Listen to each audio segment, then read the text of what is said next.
Alright. Could be good. Oh. Alright. Finishing off the case 3 of Trials and Tribulations. And what was it? Right, the loan shark dude and the creepy rich crime family lady, which are like kind of very obviously the culprits. I wonder if there is any big twist to this, but I don't know. And what's it called? I think most of this will just be proving how it was our creepy lady and the tiger, Furio Tigre. Furio Tigre and Viola Cadaverini. Cadaverini. God damn it. Why is she in... Oh, wait. Well, one sec. We'll get to that. Oh, that was Maya. It's not Maya. It's Bird. Like, we have a lot of evidence. We even have proof of the fake being a fake. That's right, the virus.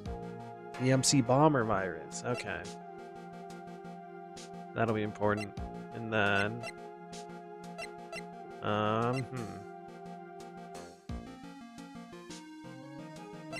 Yeah.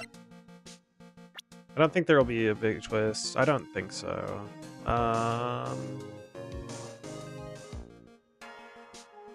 Yeah. Like, it's obviously gotta be, like, these two people. I feel like. Who murdered him, though?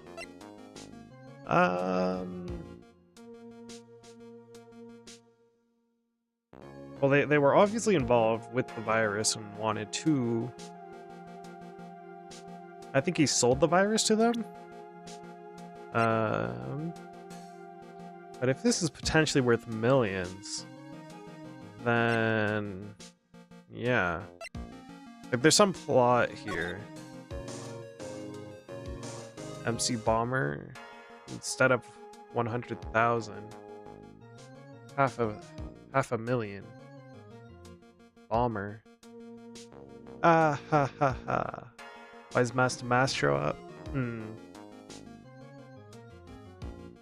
This is what's interesting, because like it references stuff. But if you made a program for potentially millions of dollars, why sell it for so cheap? I mean, even if it is illegal, but you know, yeah. Oh well, we'll have to figure it out. And I'm sure there will be clues throughout the trial. And we're gonna go right into it. Good morning, Mr. Wright. Good morning, Maggie. So, what do you think is going to happen today, sir? Yesterday's session didn't go so well, and it ended on a giant mystery. That's true. And we still haven't solved a single part of it yet. Yep. Let me just check my thing is going. Yeah, looks like it. Sorry about that. Huh?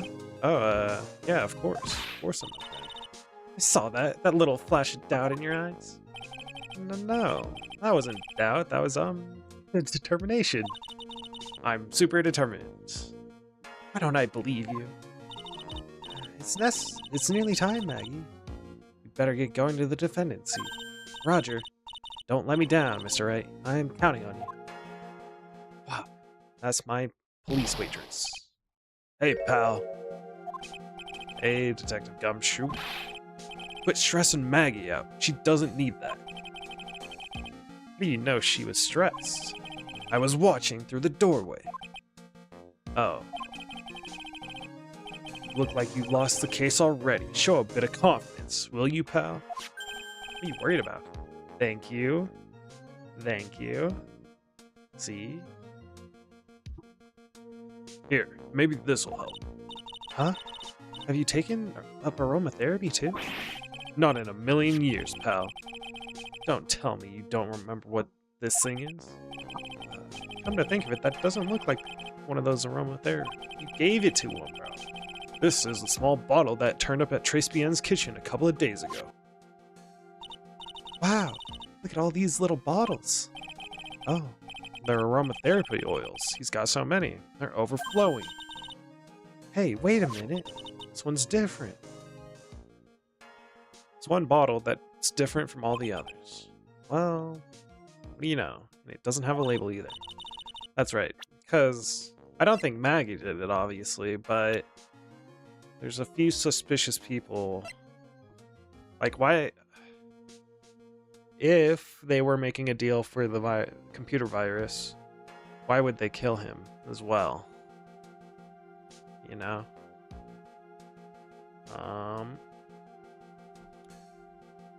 But, oh right, she's the waitress that poisoned one of the cups. I think that was to poison or knock out Maggie, and then somebody else poisoned Glen Elk, and it doesn't smell. We finally got the analysis results back from the lab. So, what is it? Is it the poison? I'm afraid not, pal. It's medication. Medication? Ah, yeah. For years. Topical use only, apparently. For years, you mean? Yeah. It's the medication Glen Elk was using for his ruptured eardrum. Was Glen Elk's ear medication doing in the kitchen? He swiped it. Okay. The chef swiped it, obviously. Or, well, hopefully, obviously. Doesn't mean he committed the murder, though, I don't think so.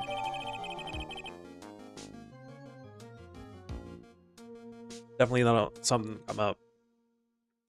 The victim's ear medicine found covered in unidentified fingerprints in the kitchen. What about the unidentified fingerprints? Anything on that? Someone screwed up, so they only had time to analyze the contents of the bottle. Now, another hour and they might have gotten something on the prints, but it's going to weaken its impact as a piece of evidence. I would give it back, bro. We need those fingerprints. Okay, pal. This is it. Make sure your defense is impregnable today. Got it? It's a word Gumshoe doesn't typically use. Today's trial. I'm going to expose that guy for what he's done on My Name Isn't Phoenix Wright. Yep. I mean, that is true. You don't if you don't call it your fake, then are you the fake? Or is he the fake? Court is now in session for the trial of Maggie Bird.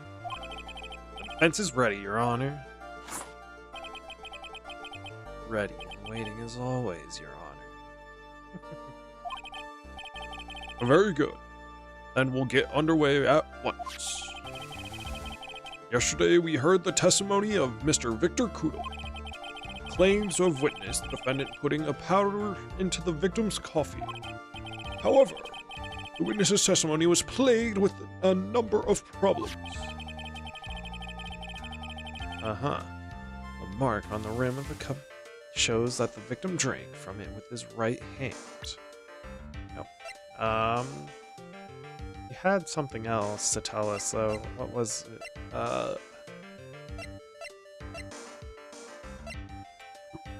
He was showing us something else. What was it?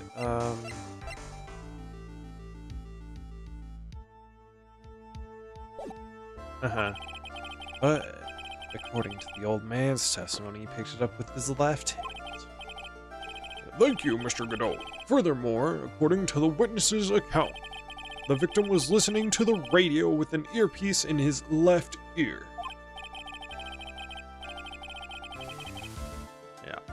Yet, the victim's left ear was ruptured, which made him effectively deaf in that ear. Mhm. Maybe this one isn't... The person we're looking at isn't the Glenelg. I think we're talking about two different occurrences. It's amazing how many contradictions a single case can have, huh, Nick? Mhm. Yep.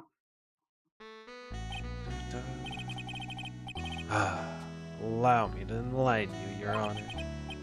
The world, you see, keeps turning, and we must turn with it. You've lost me already, Mr. Godot. Don't let the mysteries of yesterday mystify you today. Only losers think like that. Gotta change with the times. That's one of my rules. Are you implying that you've resolved these contradictions? You know the answers to these riddles. Oh wait. The old guy wasn't just throwing seed in here. He was throwing us off the scent.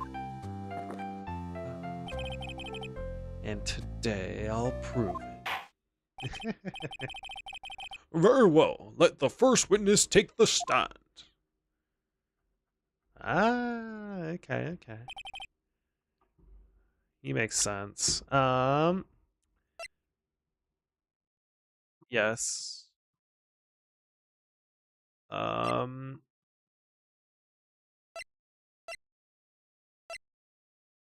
don't remember what he said. He said afterwards that there was something that happened. What was it about Victor Kudo? Right, he left to what's it called? Call the police. And you are? Oh, bonjour, everyone. I am Jean Armstrong, the owner and head chef of La Trespian restaurant in Chande. Forgive me for asking, witness, but are you a woman? Ooh la la, monsieur. As you can see, I am la pert and perky gentleman, no? Wow. Gender stereotype, man. On the day of the incident, you were in Trespian's kitchen. Isn't that right? With you, monsieur. I don't know what that meant. Everything feels alright. Oh, with you, monsieur.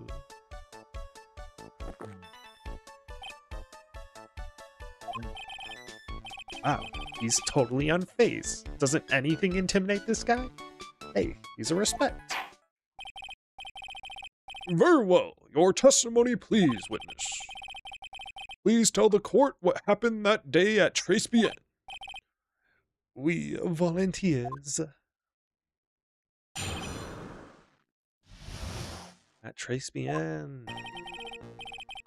When it all happened, there were just 2 customers at my restaurant. I remember I was experimenting with some new art deco that day. Like having a large mirror between la tables, for example. Perhaps that is what la old man was looking at. La cup, la earpiece, and la glasses. He would have seen everything in reverse, no? Hey, that is kind of a cover. Mirror? Oui, un gran mirror. La most enormous mirror. Uh-huh. And suddenly, the mystery disappears. Like I said, the world keeps turning. So roll with it. That would explain the coffee cup and earpiece conundrum. The mirror would have made everything appear back to front. What the heck? It's way too early in the morning for this to be happening to me. Complete reversal. Now then, Mr. Wright, you may begin your cross-examination. I'm a press him. Let's go. A mirror. mirror, huh? I'm going to, like, just initially save, so I can save scum later. I'm a person. And who were the two customers, exactly? Mice, of course. La young man who died. And la other, not so young man. He's very scared of the loan sharks, so it makes sense why he's playing along with their plan. Are you referring to yesterday's witness, I presume? What about the old other man Maggie says she saw at the table? Yeah. Something tells me Mr. Armstrong isn't planning to disclose his existence. Yep. Need some hard evidence first before we can bring him up, don't we? I guess we'll just have to try a different approach for the time being. Hell yeah. I remember I was experimenting. You were experimenting with Art Deco? How come I never heard about that before today? You are not familiar with the language of interior design, Monsieur. Please, stay on topic. Now, why didn't you tell the court about this before? But I did, just a few moments ago. Excuse me, Mr. Armstrong. This deco you mentioned, are you referring to some sort of decoction?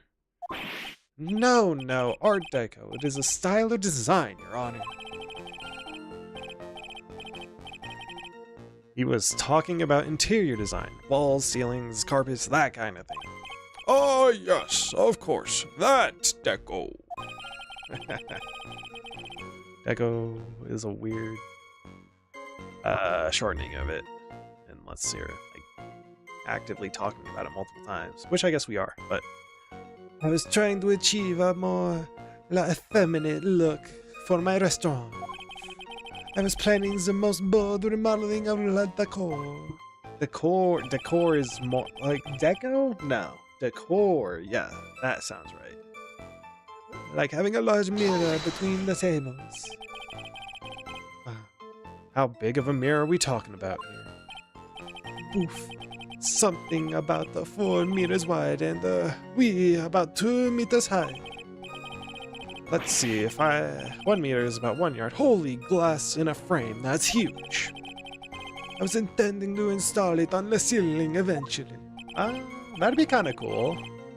Was there a mirror on the ceiling? I don't remember. You never look up, bro. Fuck.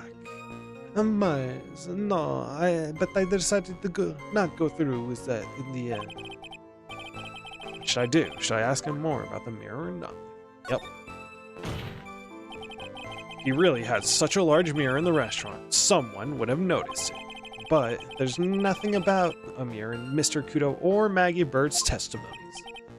But Objection! You didn't ask, right? You have only yourself to blame for such sloppy work. What? A mirror was delivered to Trace Bien the day before the incident. Really?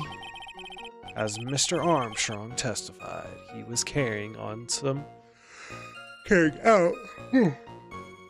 some design changes, and as it turned out, he didn't actually use the mirror in the end. It just doesn't add up. Nothing was supposed to be changed in the restaurant, though. Even if a mirror was delivered to Trace Bien, it doesn't prove that it was in the restaurant on the day of the crime. Ha!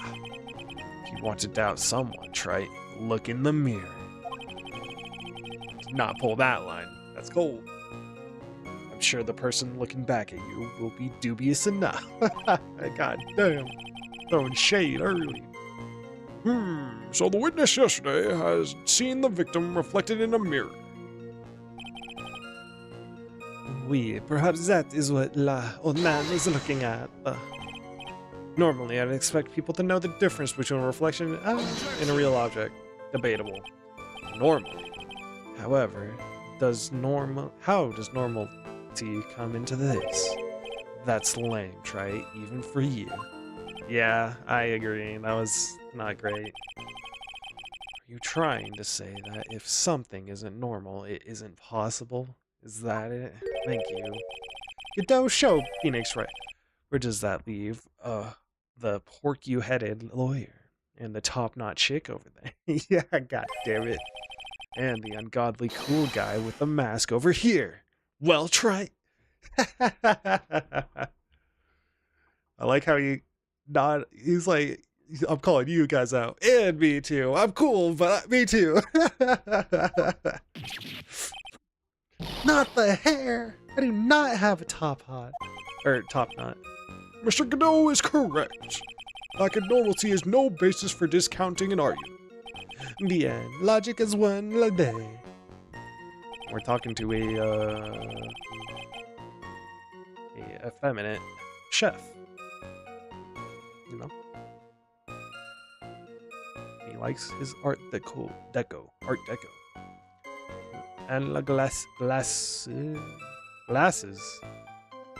You would have seen everything in reverse, no? Everything. You would have seen everything in reverse. Oui. Hey, Nick, you should take a second think about what old CD said in its testament. How do you phrase it again? The boy was wearing... The boy was wearing... Wait. Your boy was wearing an earpiece on the same side as the green lens on his specs. Uh-huh. No question. You can lock me up if I'm wrong. It was his left ear, without a doubt. Ah. And then he used his same hand to pick up the cup of coffee. His left hand. Wow, my voice for him is gone. He saw everything he described reflected in a mirror. And everything he said he saw on the left was actually on the right. Huh? That clears up all problems with this testimony. I guess. Or does it? Ah. It's kind of hard to believe everything the fault of a mirror, but you think old CD saw everything through a reflection? If he did, it would explain all the contradictions in his testimony. That just makes the situation worse for Maggie. There's gotta be something in that old man's testimony. You just gotta dig deeper.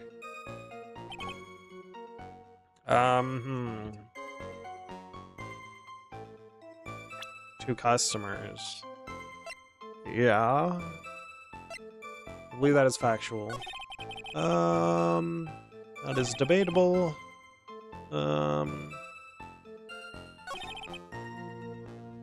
Heyo, what up? Welcome in. I'm chilling. Hopefully finishing this case. And, you know, heading to the weekend.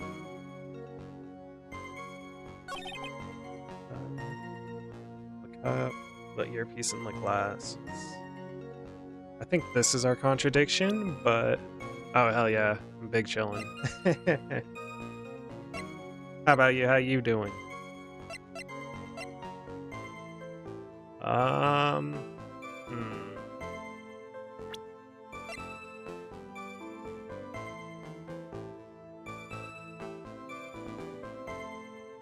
think this is our contradiction, because the glasses...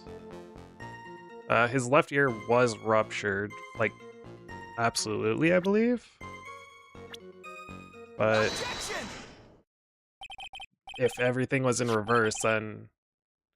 well, I'm sure it'll explain. The coffee cup, the earpiece, and the HMD. Let's think back over Mr. Kudo's testimony for a second, shall we? The boy was wearing an earpiece on the same side as the green lens of his specs. No question. You can lock me up. It was his left ear, without a doubt. So to summarize, we were told both the HMD and the earpiece were on the victim's left side. Now, if Mr. Kudo saw all of that as a reflection in the mirror, it means both the HMD and the earpiece were actually in the victim's right side. Exactamente. You see, Manzure? Now that you think about it, it's not so hard to believe, no? Unfortunately, that's where we run into a monumental contradiction with the facts. If Mr. Kudo really did see everything in a mirror, why is it that the HMD is now on the wrong side of his head? Okay, so it is the glasses. I was Order, order. Mr. Wright is correct. If the witness genuinely observed the victim reflected in a mirror, then we would expect the victim's eyepiece to have been over his right eye. Yeah. So, like, I mean, this is a bullshit thing anyway, so it makes sense. Like, none of that made sense. How bitter. Try.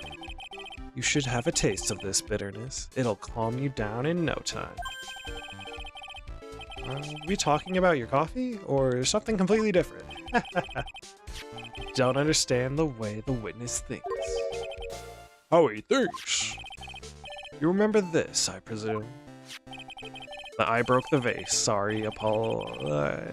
I mean, Mr. Kudo's sworn testimony? Exactly. The man has one very grievous habit, other than throwing seeds. The more of an impression something makes, the more muddled his mind makes it. And what's the most striking thing about Mr. L? Clearly, it's the victim's eyepiece. Yep, his Dragon Ball radar. And that's my point. The old man strikes again. Mr. L's HMD made a big impression on the old man. Shh.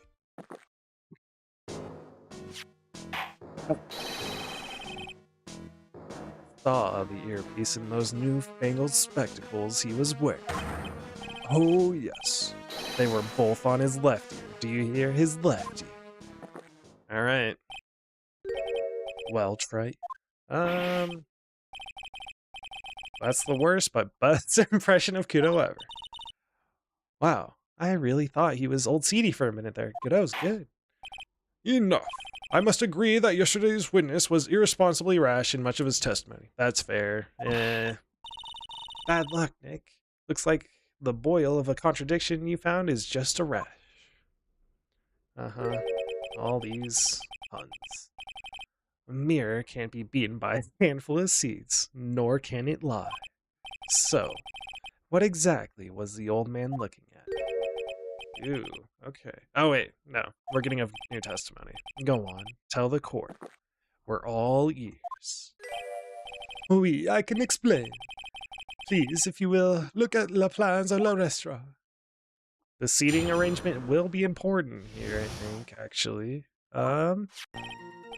Alors, is everyone sitting comfortably? Haha.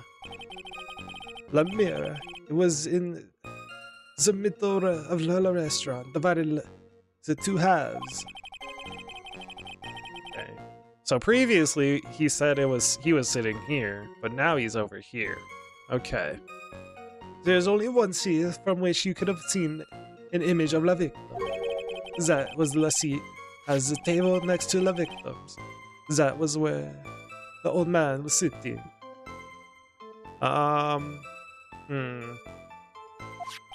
What's wrong with that? After that terrible incident occurred, I moved the mirror so it's not in the way. It's weird how you didn't notice that. But naturally, I did not touch anything else.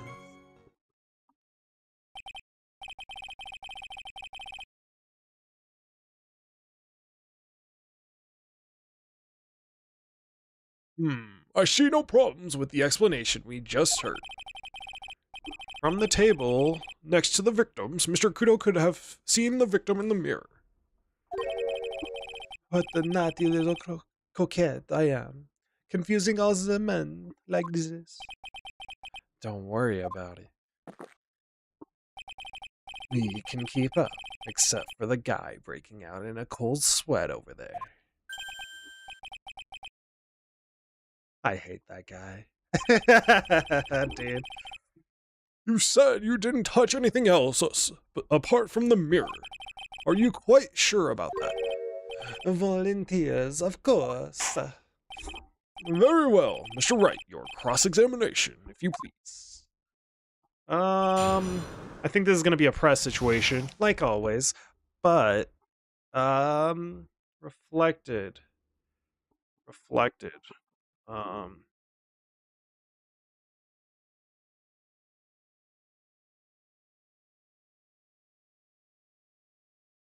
If the mirror thing is real, then he has no proof that there wasn't another man there. Or, well, he couldn't know if there was another person there either, though. La mirror. It was in the middle of the restaurant, dividing the two halves. That means he couldn't see the person behind the partition, which is possible. So run this by me again. The mirror was here, correct? We. Really? Because I know if I were you, I wouldn't have put a mirror there. It would be in the way. Look who's talking, Trite. Huh? You're in the way. You're obstructing my view, among other things. Yep. But this is my seat in the courtroom. Trace Bien's charm is that it gives you the impression that you're the only customer. Temporarily placing a mirror in that spot would hardly be in the way. Unlike you, Trite. I tell you, Monsieur, La mirror was there, in the middle of the restaurant. There is only one seat. Ah. And where would that be? I mean, we can run with this mirror theory.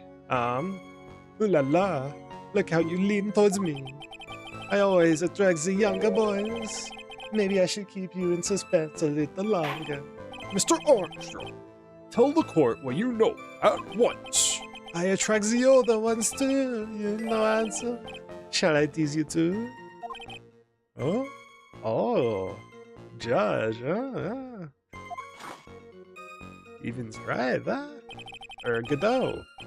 I'm already seeing a very hot someone, so I'm afraid you'll be waiting for a long time. It's his cover. I bet she has a mocha cream skin and cappuccino perfume. Bien, I will tell you, there was only one seat from which you could have seen. Uh-huh. That is where the old man was sitting. So why can you only see the victim from this particular seat? Mais, Monsieur, it is obvious, no? If you look at the plans, you will understand. Yeah, reflections, bro. The victim would have been reflected in the mirrors like so. If you were sitting at the table next to him, you would have seen everything, no? So that's the seat old CD was sitting in on that day, when the poisoning happened. The old man was sitting at the table next to the victim. Why does that seem kind of odd?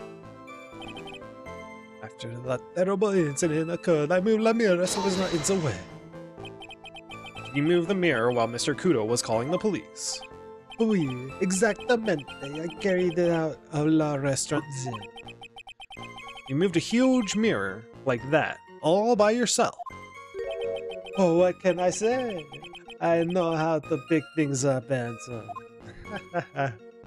Hell yeah.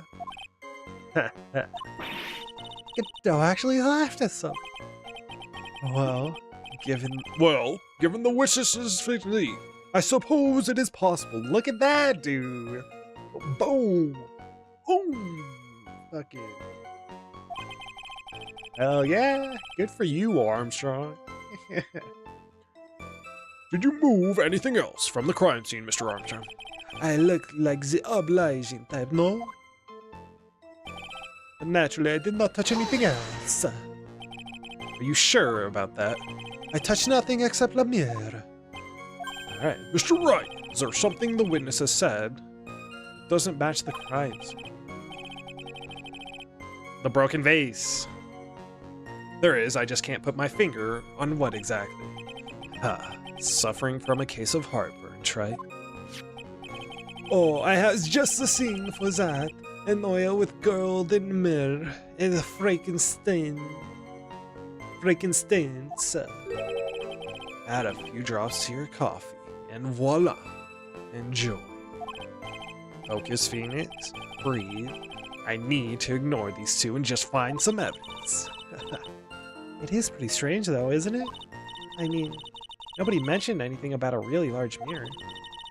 You think someone would But Maggie didn't. Neither did old Seedy. Yeah. Then the only logical explanation is that there was no mirror inside Trace Bien that day. Now I've just got to prove it somehow. I did not touch anything else is a fat lie. Because... didn't he say you replaced it? Do we have the flower vase? No.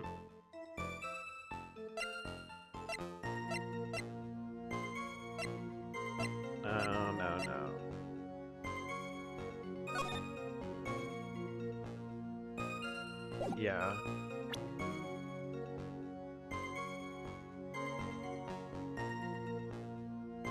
I think it's this.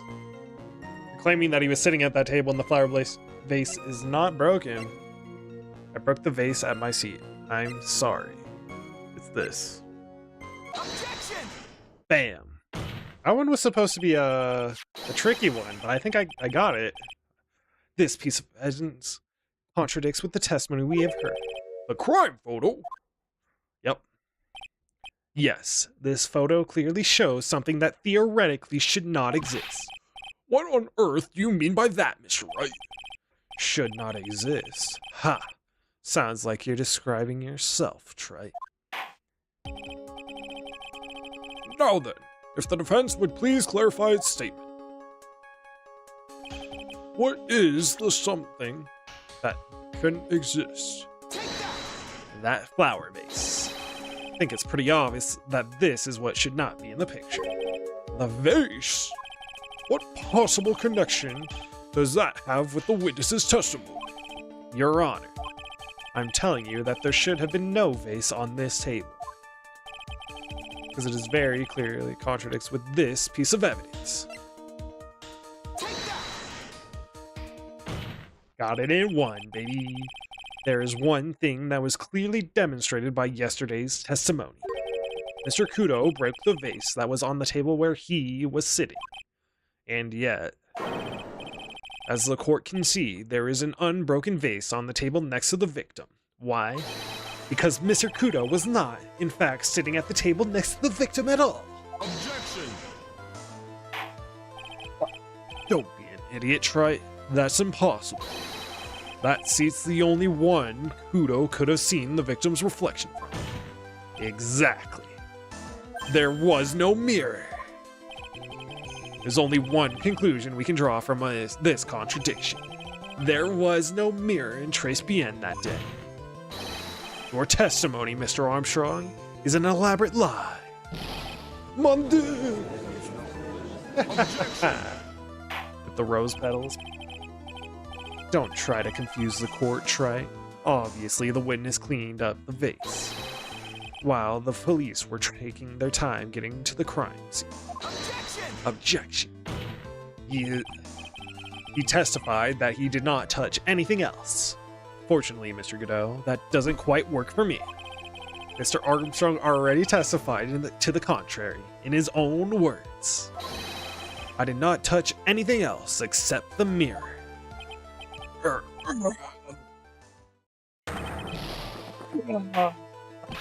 Go. Well, witness, what do you have to say for yourself?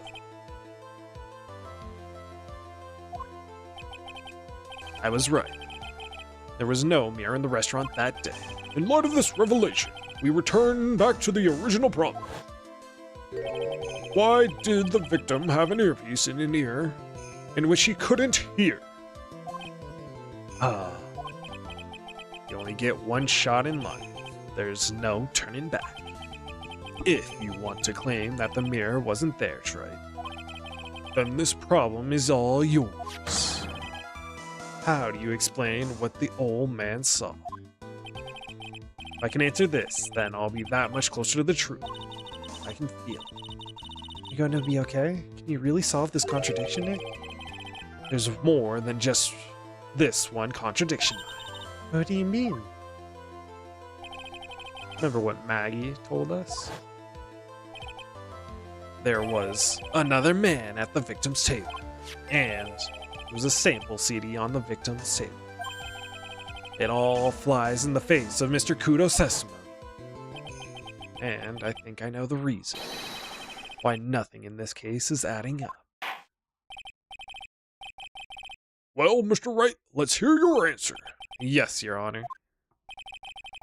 The reason behind all the contradictions in Mr. Kudo's testimony is simple.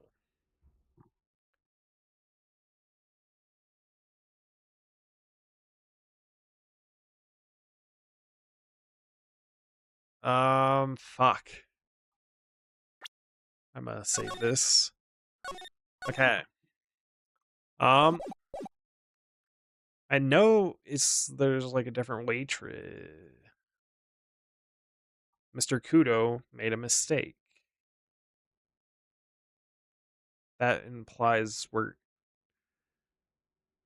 I think it's this is irrelevant. Or maybe, but no. The victim was a phony. I could believe that.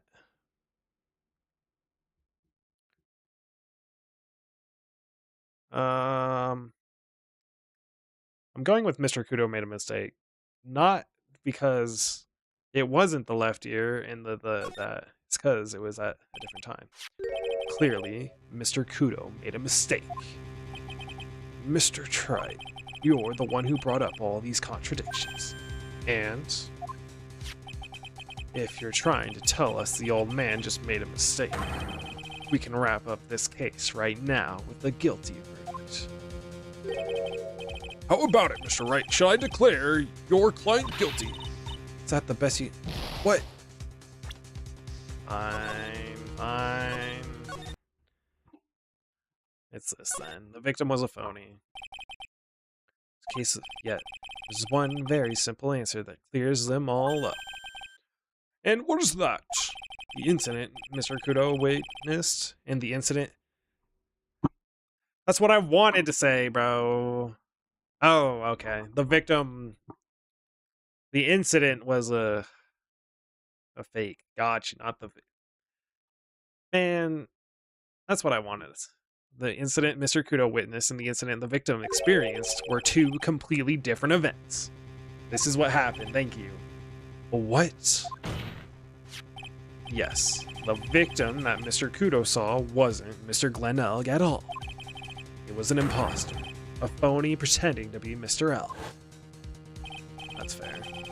Obviously, unlike the victim, there was nothing wrong with the imposter's left eardrum. That's how he ended up wearing the earpiece in his left ear by mistake. Ah, yeah. This is the one that made sense, but I love that he's very chill about it.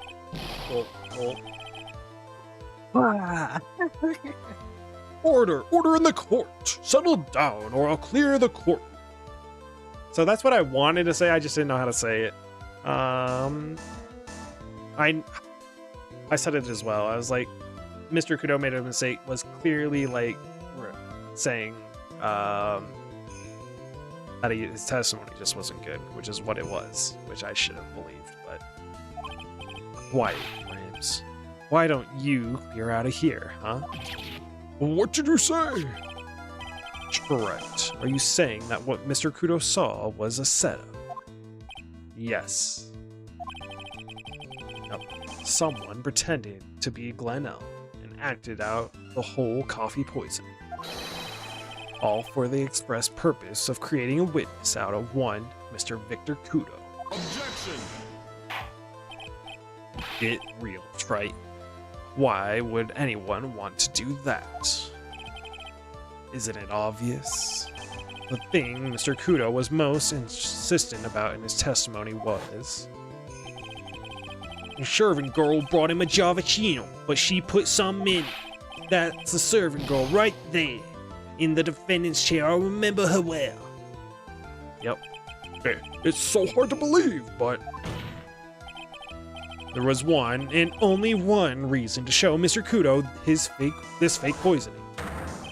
To show Maggie Bird, quote, patient marks in the act of poisoning the cup. Of coffee. Are you insinuating that the waitress in the old man's story was a fake as well? It's true that there were no other customers in the restaurant at the time, but it's also true that the chef was there. He would have noticed that what was happening.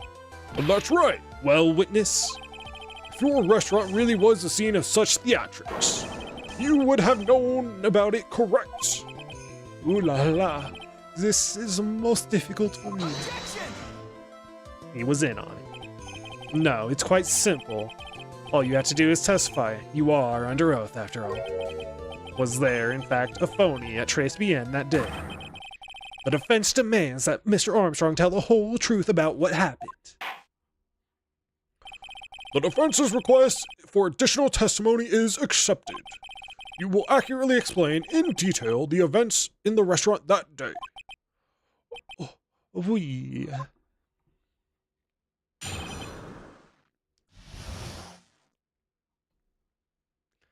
In the restaurant. La victim, Mansour Hell, he came to my restaurant alone.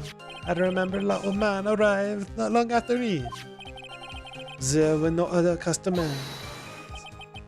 When he got word he won la lottery, Mon Erg became very excited. It was approximately 5 minutes later that the poisoning incident occurred.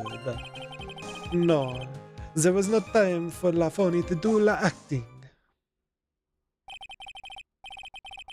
Just so we're clear, there was no mirror in the restaurant after all. Je vous demande pardon. Forgive me, Johanna. I lied because I wanted this mess to be cleared up quickly. What you have just done is commit perjury, Mr. Armstrong. I will decide how to punish you later. Oui. For now, we will hear your cross-examination. Mr. Wright, if you please. He took that perjury charge a bit too well. But I'm guessing he'll be in for more serious trouble after this cross-examination. Lying. Liars everywhere.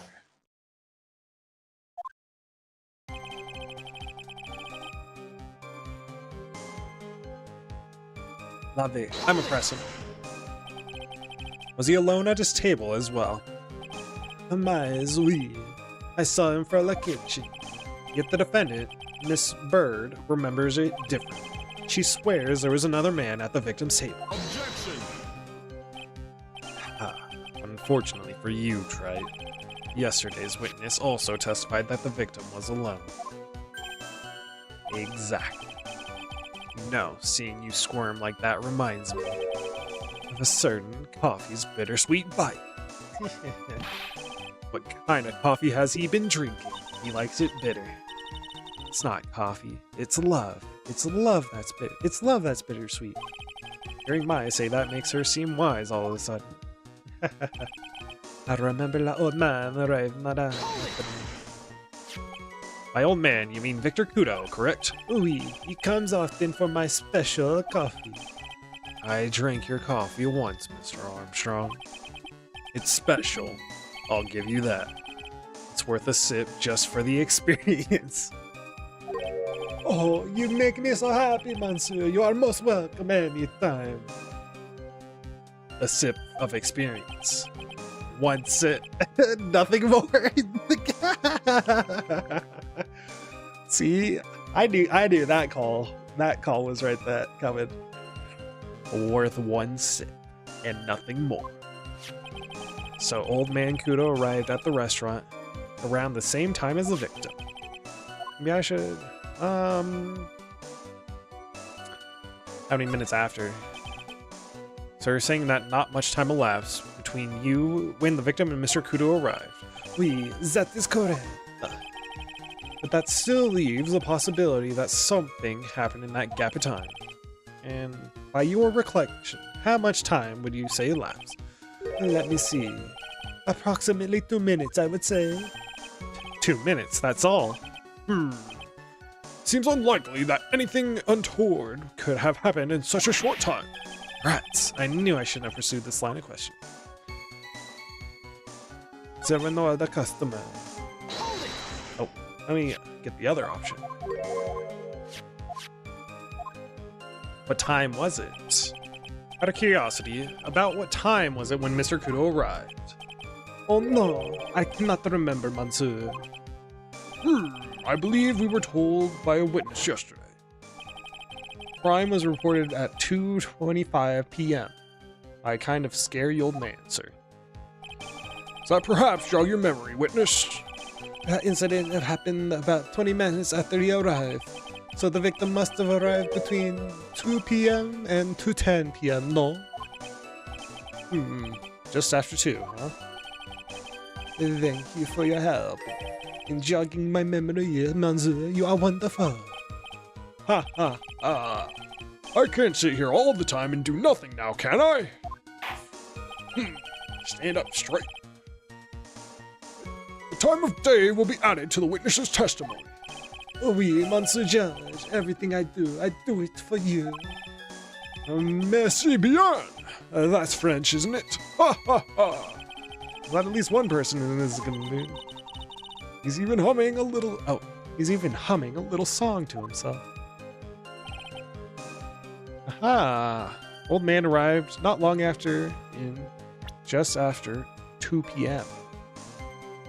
Lines up with the. Does not line up with this because Monday at 1:30 p.m. This is the contradiction. Are you absolutely sure about the time? When I think really hard, I am sure it was just after 2. Oui. It is that time I stopped serving lunch menu.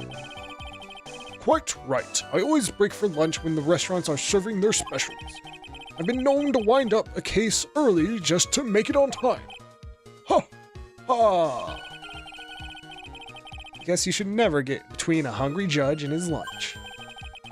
Isn't it like a factually proven or a studied thing that like if you catch a judge, if your trial is at close to lunch or like close to closing, you're like more likely to get less merciful sentences from a judge or whatever. Oh, would you look at that? It's almost lunchtime already. Witness, get on with the testimony, please.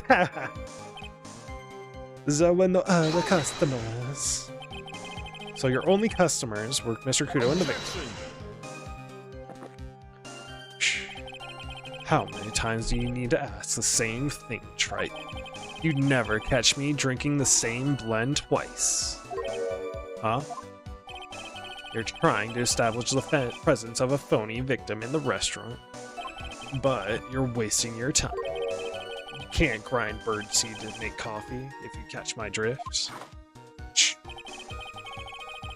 There's a hole in this testimony somewhere, I'm sure of it. When he got word he won the lottery. Did you see him? No, I was in the kitchen, but I heard him. I remember them shouting, "Ah, yes, $500,000. Presumably the defendant heard that too then, correct? Maggie, she looked like a poor little frightened dove. And what about Mr. Kudo? The old man choked on some birdseeds that got stuck in his throat. Seems we now have yet another incident on our hands. It's approximately 5 minutes later the poisoning incident occurred. And what were you doing at that point? Without any customers, you must have had time to kill. I'm a multi-talented woman, Monsieur. Sorry. What do you mean? There is the renowned chef Jean Armstrong and the tragic poet Clarice Armstrong. Ah. Bipolar? Something... I want to say displacement, but multi-personality syndrome or something like that. Clarice! Oui, I was writing a poem. An angry tale of a chef in a $500,000 a debt, cooking for a man who won $500,000 on a lottery. It is called Porcui. It means why? Porcui. Porque. But it's spelled very weird. It means why? Perhaps you could recite it for la cour. Please don't. No, there was no time for a phony to do acting. You mean you contacted the police as soon as the incident occurred? I asked the old man to call from la payphone. By your own argument, right? The purpose of this phone's victim performance was so the old man would see it. In other words, once the incident occurred, this opportunity would completely disappear. Indeed. Bien. It seems la shadow of that has been lifted, n'est-ce pas? I guess Mr. Armstrong is connected to this case, huh? Absolutely. Someone was impersonating Mr. Elg, and I refuse to believe he was oblivious. He was there the whole time, after all. But if you're right, wouldn't Maggie have noticed too? She fell unconscious when the incident occurred, remember? Ah, you mean that's when the phony staged his ass? We'll know for sure once I find a hole in this testimony.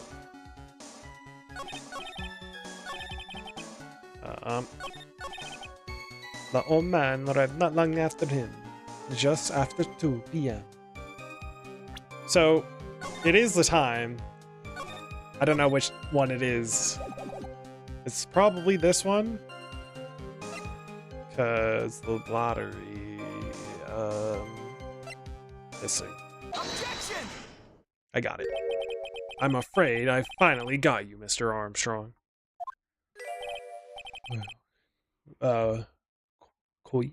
What? Koi? K. I don't know. What do you mean? At the time in question, the victim was listening to the radio with his earpiece. The show he was listening to was Millionaire Radio. Each week, they announced the winning numbers on $500,000 lottery ticket. Oui, that must be la show Monsieur Elg was listening to. I can't see any problem with this testimony, Mr. Wright. I wonder. Say the victim arrived at your restaurant after 2 p.m., correct? Oui, I am sure of it. I remember it perfectly now. I know it was that time because I had just finished serving a lunch menu. Get to the point, Trite, if you have one. That show is broadcast live at 1:30 p.m. And it claims to be the most thrilling 10 minutes of your life. It's on the air at 1:30. Now, supposedly, the victim made some noise when it was announced that he had won. And yet, I don't believe his cry of joy could have occurred after 2 p.m. Because the show had already finished more than 30 minutes earlier by that point in time. This victim. We've been told he has done nothing but the impossible. Listening to the radio with a ruptured eardrum, catching a show that was already over. There's only one conclusion we can draw from these facts. This victim was an imposter, acting out the poisoning 30 minutes after the real murder. Yes, there were 2 Glen Elgs in Trace Bien that day. The real Glen Elg, now dead, having been poisoned by the real killer. And the phony Glen Elg, acting out this events for Mr. Kudo to witness. It certainly seems that way. I mean, that wasn't the case. How could you explain the time Discrepancy. Quite a performance, Trey. You were almost on a roll. But sadly, you lack the rock-hard foundation of rhythm to build your song. What is this? Music Theory 101? Let's recap. According to your imaginative theory, it's now just after 2 p.m. The phony Elg is performing a play for the benefit of Mr. Kudo. How do you explain this? Where the real Glen Elg is? I don't believe I have to spell this out to the court. However, at that time, the real Glen Elg was already dead. That's certainly the obvious conclusion. Thank you, Trite. That's exactly what I was hoping you would say. What? Now, I presume you can prove this theory of yours.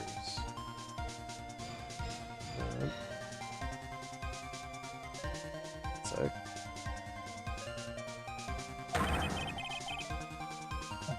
you explain where the missing corpse went to? The missing corpse. According to the old man's testament, there was only one other customer there.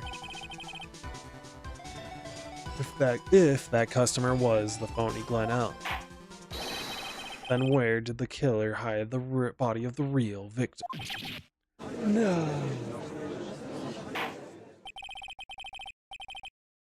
Prosecution has a valid point, Mr. Wright. Your theory is to stand up to examination by the court. You must provide us with proof by answering the prosecution's question. Where did the killer hide the body? Yes, Your Honor. No conjecture, Troy. Let's hear some facts for once. Show the court a piece of evidence that proves where the body was hidden. Evidence. What's with the intense pressure in here all of a sudden? Thought I had him with that contradiction. But he's turned it all around and backed me into a corner instead. Well, Mr. Wright, the court will now hear the defense's theory and evidence. First, where was the body of the real Mr. L concealed? I don't know.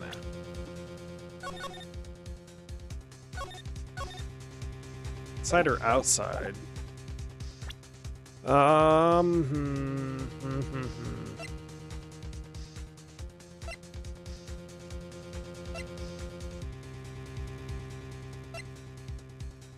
Meet with the tiger. No.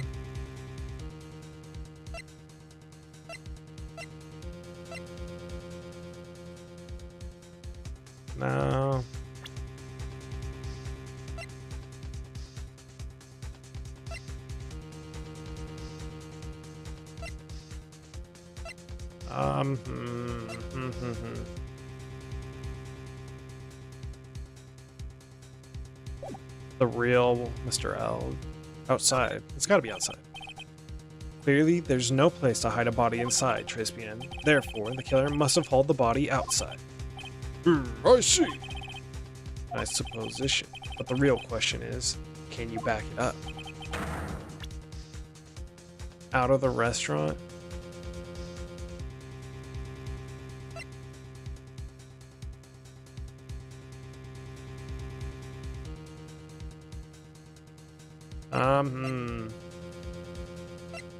Could be this, because this was hidden.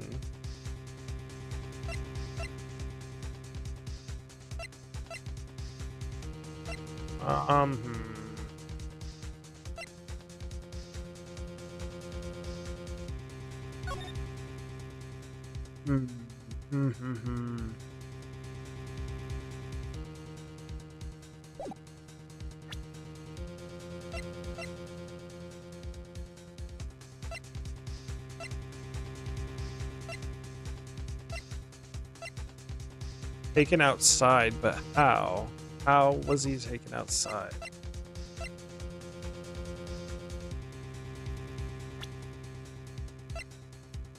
Where's the evidence that proves the body was taken out of the restaurant?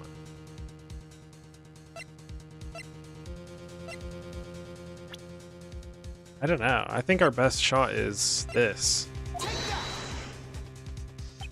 Too bad. I don't think you'll ever grasp the real heart of rock and roll. What are you talking about? Means that your evidence is irrelevant, Mr. Wright. Come on, Nick. You've got to think it through. Feel the beat, and then hit him with some heavy metal. You need to calm.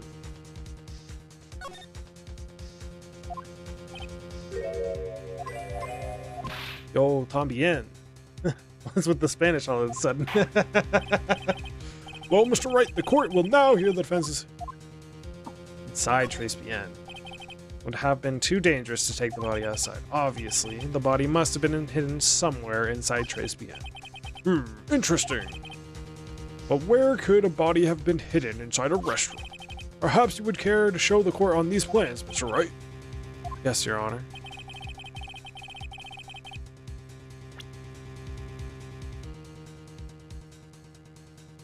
Here then?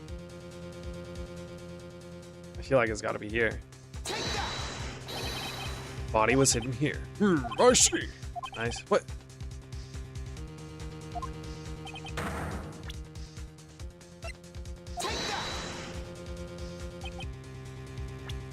Ah, come on.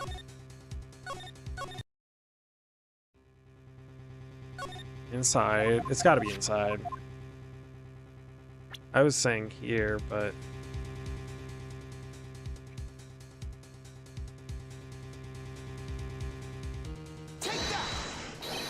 Body was hidden here.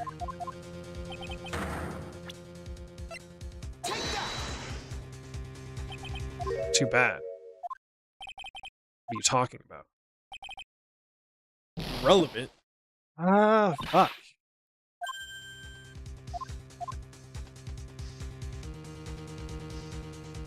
Where was the body hidden? Where was the body hidden? Where was the body hidden?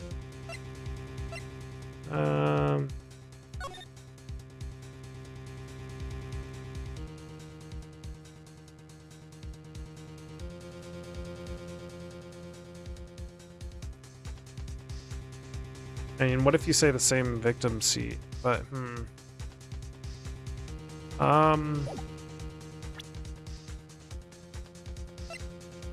where would the body be hidden?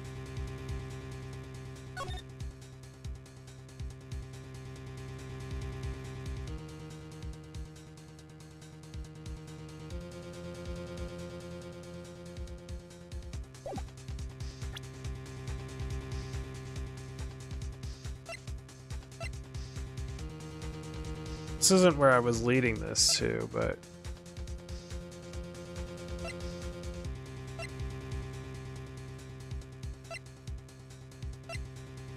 maybe the kitchen, and then...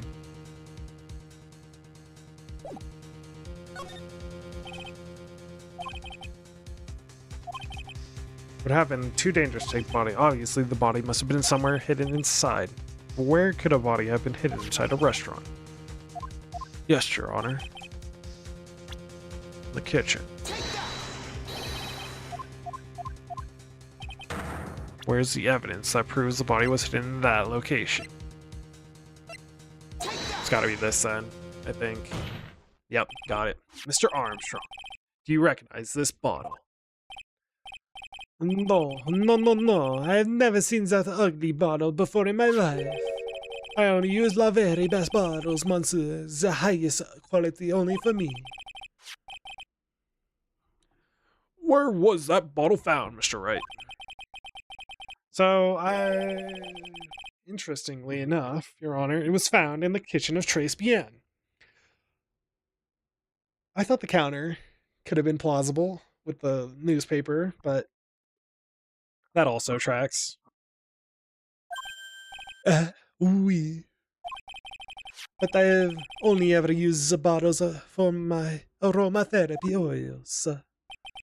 But this bottle doesn't contain aromatherapy oil, Mr. Armstrong. No, it contains a medication. What kind of medication? I'm sure everyone remembers, don't they? That Mr. Elk visited otolaryngological clinic and was given medication that day. You can't be serious. You're steaming over there. You're too cool. Not cool enough. You know, god damn it, I ruined it. I should have left it. Whatever. The defense had the contents of the bottle analyzed, and I have the lab results here. The contents of the bottle match the prescription that was given to Mr. Elg. Glenn Elg's murderer hid the body in the restaurant kitchen, at which time this bottle fell out of the victim's pocket. Mr. Armstrong, when the incident occurred, didn't you say you were in the kitchen? Mandu. Yes, you know what I'm about to say. It was you who hid the victim's body. You did a fine job of pretending to defend my client, Maggie Bird. However, you were setting her up to take the fall behind the poor girl's back. No. Order, order! This is an extraordinary development. Witness, did you murder Mr. Glenn Elk? Never. I could not do such a horrible thing. No. No. Chug that coffee. Mr. Godot! Yeah. The bitterness. Every time I get lied to, I always down a mug of coffee. That's one of my rules. You have the slightest idea how many puffs you've had by now? Then I like to do the same to the person who lied to me. Take that! Like to take them down with my empty cup. Listen up, chef. How about a brand new flavor in your ear? My H-deficient friend. Je vous demande pardon. Please, you must hear me out. It is a trap. Listen to me. Por favor. Yo hablo español, Mr. Armstrong, and por favor is Spanish. I'm only going to ask you once. Did you do it? No, absolutely no. Let's hear it. You've got one shot, right, Grant? Witness, the court will permit you the chance to make one final statement. If you lie under oath again, Mr. Godot's coffee mug awaits you, as does my gavel. Oh, oui, it is clear. What do they always say in the movies? I've got a bad feeling about this. Very well. Begin your final testimony, Mr. Armstrong. Yep. The confession. It is true. I hid the body in the kitchen.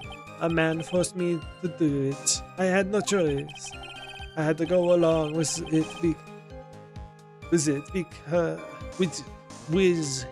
with him because there was a reason why I could not refuse. But I did not kill him, I swear. You must believe me. You were forced by who? I cannot say, or I will be erased. Let's try a different question then. When Mr. Elk died, was he really the only person at his table? There was another man. There was another man. I knew it. Maggie was telling the truth. This doesn't get a fucking massive outbreak by the jury. You may cross-examine the witness now, Mr. Wright. There's just one more thing I need to know. I gotta break this guy and get him to tell us the name of the real killer. I have to break this dude, alright.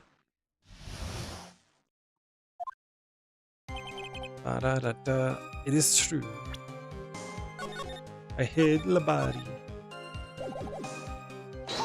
Press him. Did you carry the body by yourself? Oui, I carried it. And I carried Maggie too.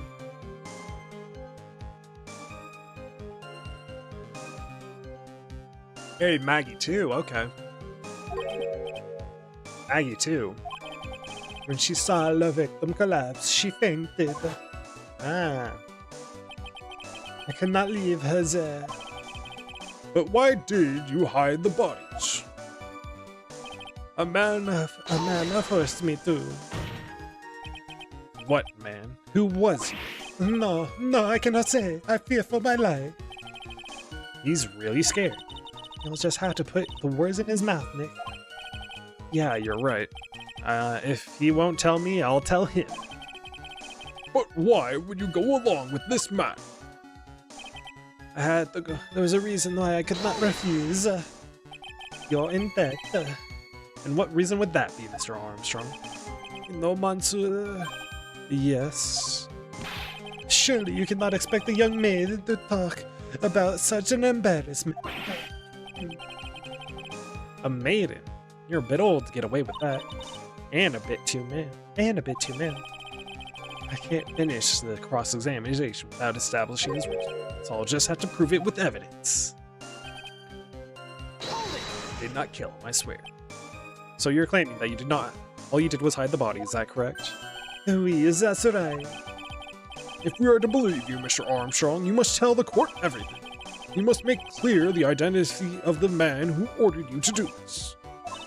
He's already confessed this much. You might as well stop dancing around the issue.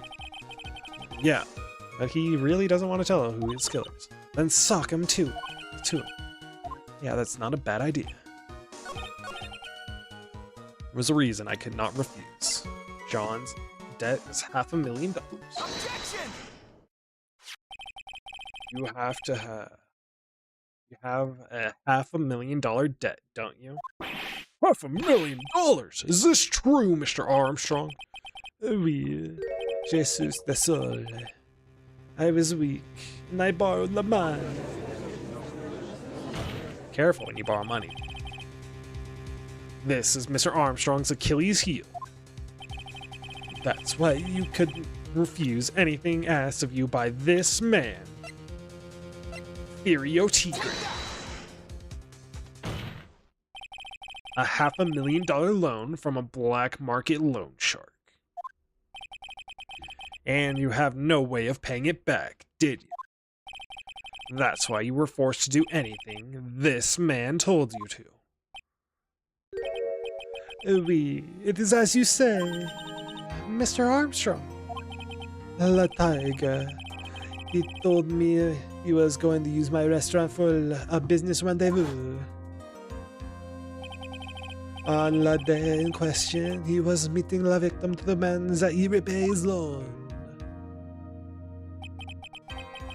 I don't know why it happened. Oh, I don't know why it happened like that. I just did what he told me to do. I had no choice. I carried the body and the unconscious Maggie out of the dining area into the kitchen, and after that, I just tried to forget what I had seen. I think we can now safely say that the man who forced your hand was Mr. Tigre.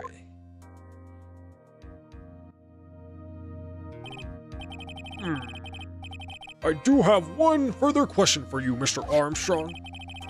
The poison and the lottery ticket that were found in the defendant's apron. Honky. Was that your doing as well?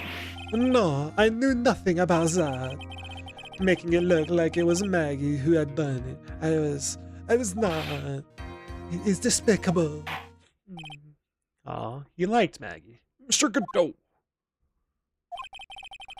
You will summon this Tigre as a witness. I doubt that can be arranged today, so we will adjourn for now. Proceedings will continue tomorrow. He's prepared. No. 30 minutes.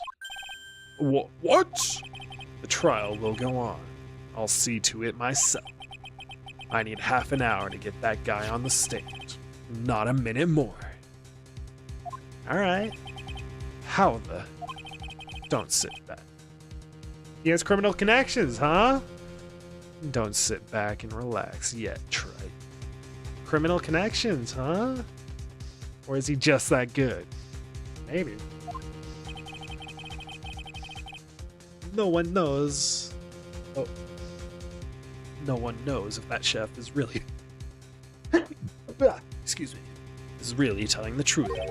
And this trial could still go either way. Now, very well. Your request is granted, Mr. Godot. We will resume once Mr. Tigre is ready to take the stand. Until then, court is adjourned for a 30-minute recess. Hell yeah. To be continued. All right. We got to finish this off. Save your progress. Hell yeah. All right. Vireo Tigre. January 8th, 1:21 p.m. So we're finally going to see the tiger on the stage. Yep.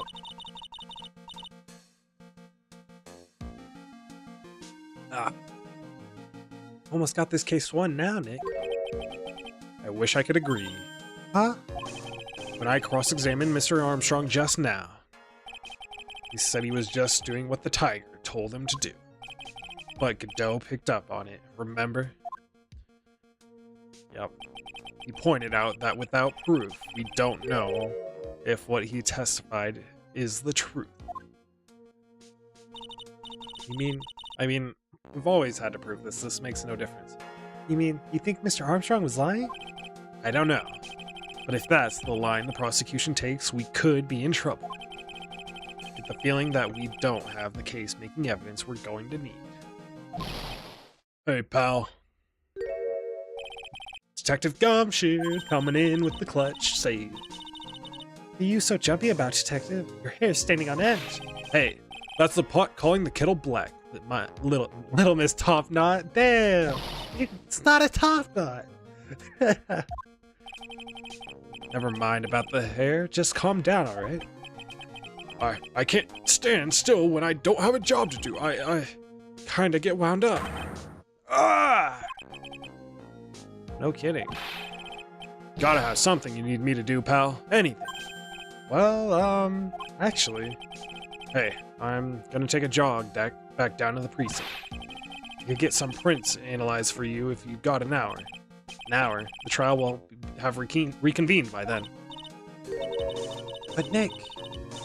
So, he couldn't do it in the full day's worth we gave him, but an hour, he'll get those prints. But Nick, we still don't have a real decisive piece of evidence, right? True. Without some kind of trump card to pull out of the bag, we're really stuck. Said you could get some fingerprint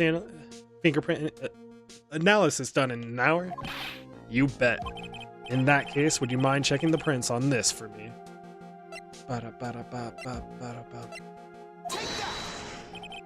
You're going back to the station anyway. You find out whose prints are on these. Oh, hey. That's the small bottle I gave back to you this morning, right? Yep. I think it's time we solve the last mystery of who the prints on it belong to. Sure thing, pal. Actually, that's been gnawing at me too. Give it a detective. Okay. I'll get this off to the lab right away. Just make sure you don't lose the case before I get back. That is now what we're in for. It's pretty much the final showdown, I guess. It's time to separate the phonies from the real guys. Hell yeah. Ayame. What? January 8th. Court will now reconvene. Mr. Godot, did you find this Vireo Tigre? I even tamed him for you. It was a 3-cup job. No problem. Tamed him. Mr. Godot. Goddamn. Guy's name may be Vireo Tigre, but come on. He's pretty lively. And be careful, he still bites. Very well. Please show Mr. Tigre to the stand. Alright. Witness, please state your name. Ah! I'll hide under the table, Mile. Unless there is room for me down there too. God damn it. Would you mind? What you say to me? No, nothing. I didn't say nothing. Honest. Who could have guessed that fear would induce a bad Brooklyn accent to the judge? I got business to take care of, you hear me? So who the hell called me into this hole? Was it you, Spiky? No, of course not. It. Whoa. He's hiding under his desk too, bro. Is he gonna knock his gavel from under the desk? Oh my god. Your Honor. Oh dear, I seem to have dropped my pen. Where on earth is it? Don't mind me, just carry on with the proceedings as normal. That's it. We're doomed. Maybe you didn't hear me. I said, who the hell was it that called me in here? Godot. There's no need to shout. We can all hear you. What do you say? There's no point struggling. You're caught in a snare. The relentless snare of the law. Oh, dude, that little delay for the song as you read it. Good timing on the music. And I'm the one that hauled you in.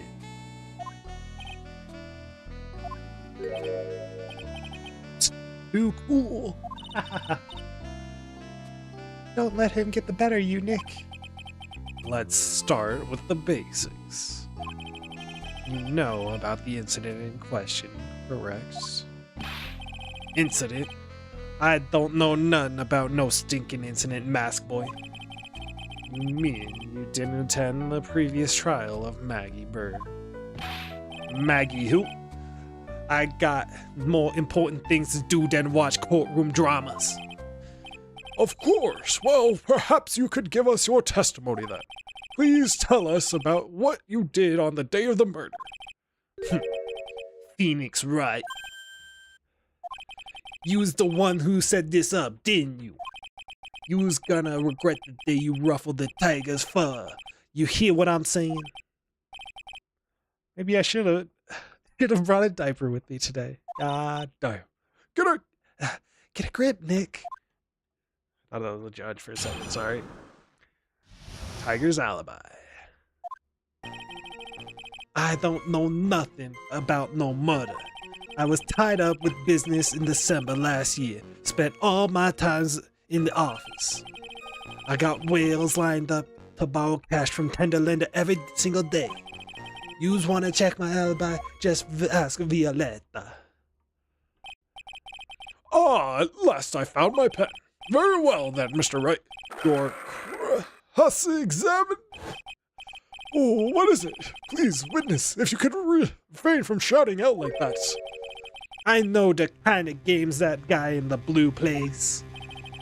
That lowlife ain't no lawyer. He just punches away at stupid details till he wins. Lowlife? Me? Listen up, Smarty. Every time you ask me something that doesn't relate to this case, I'm gonna bill you $50,000 and you's gonna borrow the cash from me. That's one loan contract I refuse to sign. And don't think it ain't gonna hurt when you tangle with the tiger.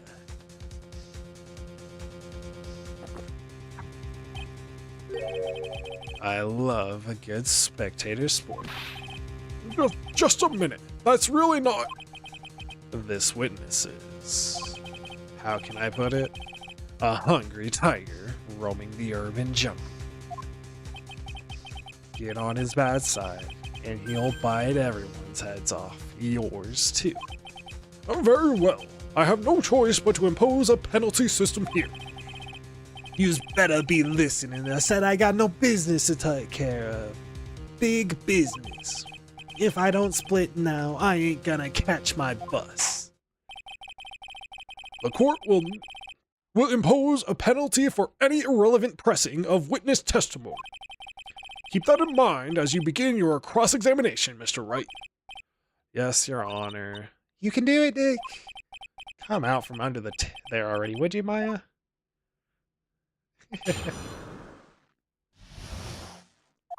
Well.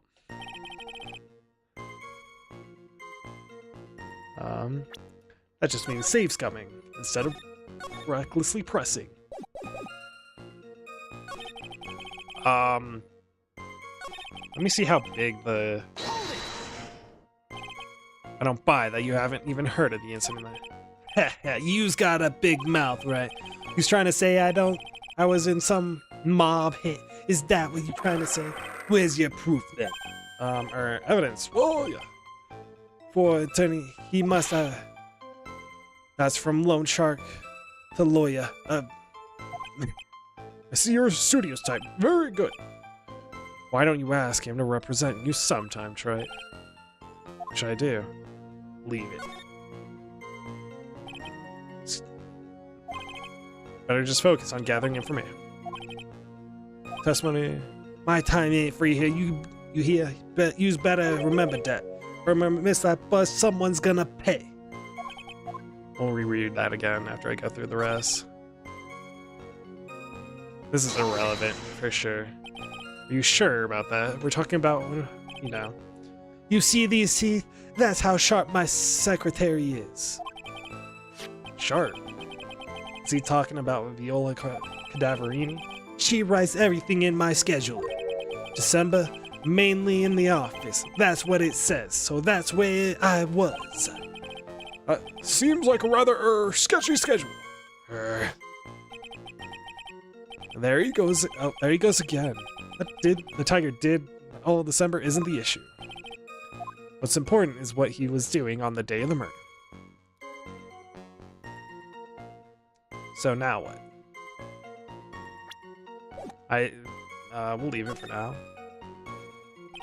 It's too dangerous to press harder. Oh, though.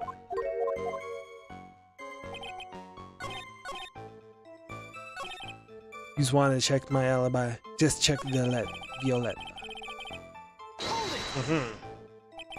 So I take it you get a lot of customers out of your blackmail. It's tough for the little guys these days. Small businesses are feeling the pinch. Bosses of companies like that want to get in good with me. I'm the best friend. I see. That's very admirable of you, witness. Well, yeah, well, Panda Lender's motto is win through compromise, you know? Win through compromise? What is that supposed to mean? Compromise the customer to win. That's what it means. You's got that. Best friends like these. Ooh, these enemies. Here, let me spell it out for yous all. You don't pay me Back within 3 days, Spiky. I take what's due in your stupid head. Yous follow what I'm saying? I'm not one of your customers. No. It's too dangerous to press. Oh, you're missing your bus, because I'm pressing every question. Yous want to check my alibi by Violetta. You're talking about the Cadaverini families. Yeah, you don't want to cross them, or you's gonna wind up sleeping with the fishes. Once the Godfather finds out you's been dragging Violetta through the mud, he'll do you in. Sorry, I couldn't quite put it together towards the end there. He said that just like Viola, didn't he? Oh.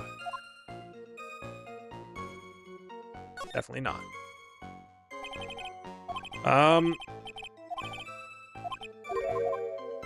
Okay. I think there's multiple things about this testimony.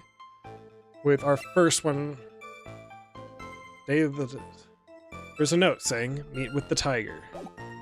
I think we do this one first. Are you sure about that? 1 month ago. Yep. What's important is what he was doing on the day of the murder. Press harder. So now what? Mr. T, What do yous want?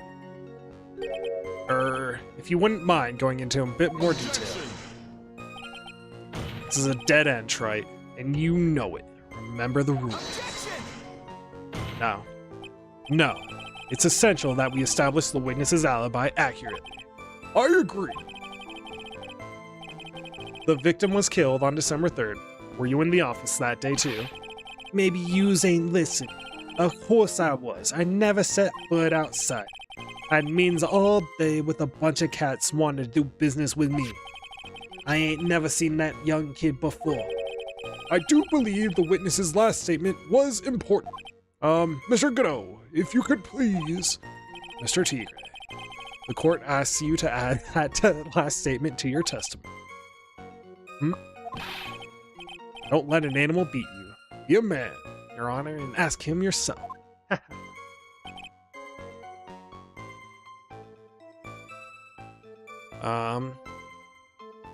The day you was talking about, I was in the office too. I never saw that kid before. Huh. You didn't know Mr. Glen Elg, really? I don't mess with the guppies when they're bigger fish to fry. What do you say, boss? Ooh, me? How's about I hit you with a fat $200,000? Well, I was thinking about purchasing a nice car from Europe. Seriously considering this? Wow, the Tiger's a really good salesman, huh? Yeah. If I want to sell this case, I need to call him. How about you hit him with a fat piece of evidence, Bob? Hell yeah. I wish it was that easy. Now it is that easy. I never saw that kid before. Objection! Objection. Mr. Tigre.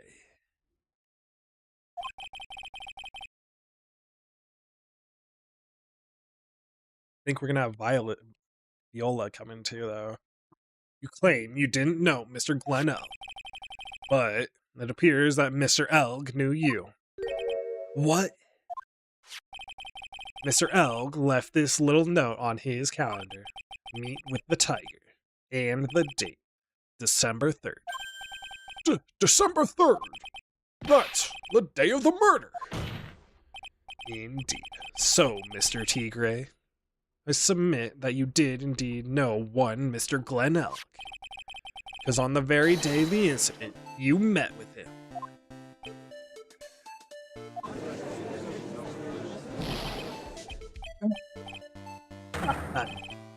Not bad. He's actually not bad. Sorry? I was just messing with yous to see how good you were. You get that, Nick? He said you're not bad. That's one compliment I can do without. Please. Plus, he's lying through his teeth. Witness, please remember that you're under oath. Lies will not be tolerated.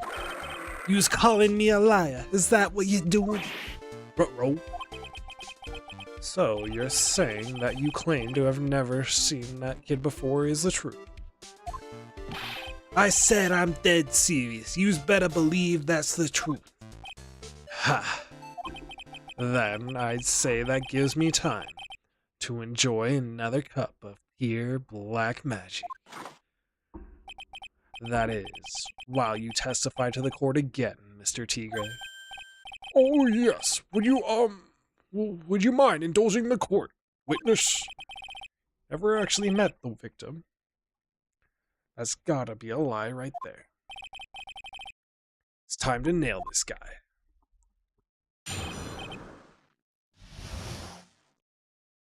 The victim, Glen Elg. I ain't no liar. I never met Glen Elg. There was some lame guy with that name, though. Wanted to borrow cash from me. I set up a meeting with the guy at my office, tender lender. I waited around for him, but he ain't ever showed. I ain't never ever been to that Tres Bien joint. You was here? I see. That all seems perfectly logical. You had arranged to meet with the victim, but he didn't show up. I've heard it's pretty hard to keep appointments when you're dead. Very well. You may begin your cross-examination, Mr. Wright. Yes, Your Honor. I already got the contradiction.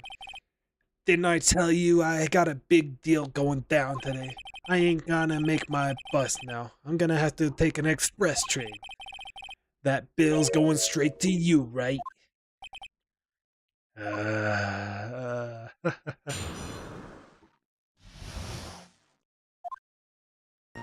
Oh, well, you're getting pressed. Because I think, as long as I don't press harder, we're chilling. Oh. Oh. I'm a press him. Where's my penalty? I don't care about it. And yes, your name was written on the victim's calendar. Get that horse calendar out of my face. I'm the tiger, not a lame horse, you porcupine. Tigers like me eat horses like that for breakfast. No, no, no! Witnesses are permitted to eat evidence. Not that they ever would. Well, there was a case once where a young lad ate.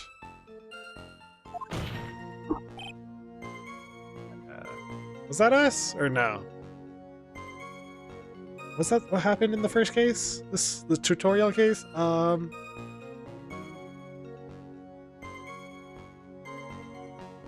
what he did eat. Phoenix was the one that ate something. You've never met the victim before. How do you explain this note he left? There's some lame guy with that name, though. That's very strange. According to the manager of the firm where the victim works, December 3rd was the day he had to repay his loan. It wasn't due to discuss borrowing money, but repaying what he owed. Oh, yeah, maybe you's right. Whatever it was going down at the beginning of December. So you did meet Mr. Elg then? Hey, right. Yous might want to cool your jets for a sec. Set up a meeting. So your meeting wasn't supposed to be at Trace BN. Why would I want to go to a dump like that?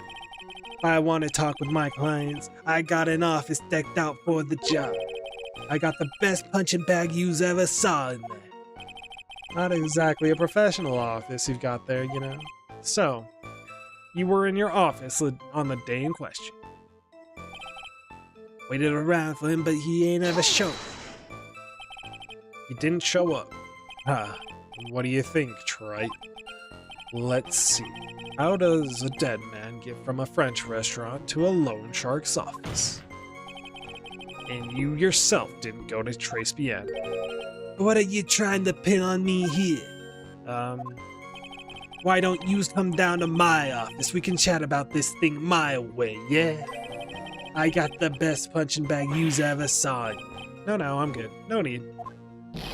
Listen up, I ain't got nothing more to say except this. I ain't never been to that Trace BN joint, you hears? Never. Not even once. Not even once. I was in my office that day that went down. I ain't put no poison in no kid's coffee, capiche?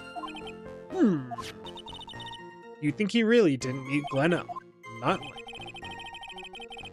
Because I'm convinced this guy's behind the whole thing. So you mean that whole testimony he just gave was a lie? Of course. So we can't afford to give him time to think of ways to plug the leaks in there. I've got to nail him while I still can. This one's immediately apparent. Matches used for advertising. Found lying in tender lender. Objection! Mr. TK, is there something you'd like to tell the court about these matches? Matches? What's you talking about? We found them in your office at Tender Lender. They're from that restaurant. What? If you're really never been to Trace BN before. What was a book of the restaurant's matches doing on your desk? You've been snooping around in my stuff now too, wise guy. What are you? My ball and chain? Ain't no broad controlling me. Order. Well, witness, I think it's time you started telling us the truth, don't you? Sorry, I'm terribly sorry. Forgive me. I ain't no pussycat. I don't go back on what I said. But, okay, I was at the joint that day. Just went back on what I said. What? But listen good, alright? I might have been there, but I still never met that kid. Lying. Well. Looks like an order just came in for another testimony. I'm this close to proving it was him. He did meet Glen Elg that day. And he did put poison in his coffee. He must have. At Trace Biet. We're getting closer, inching our way there. I was supposed to meet with the kid at the restaurant that afternoon. When I opened the door to the joint, I saw one ugly scene. That guy was laid out over the table, stiff as concrete. I figured if the place wasn't a hot already, it was gonna be, so I split. I heard the cop sirens on my way out, and I went straight back to my office. Plausible. Plausible. I see. You didn't actually meet with him in the end, then? Well, Mr. Wright, your cross-examination. Yes, Your Honor. Hold it. If I wait around here any longer, I ain't even gonna make the normal express. No more stupid questions. No problem. Anytime Tribe presses on you, you want something irrelevant, I'll see he pays a penalty. Mr. Godot, that's my job. Your job is to slam that little hammer of yours and call a guilty verdict. So do it. Yes, sir. The Special Express ain't cheap, right? It's just so yous know since you was paying.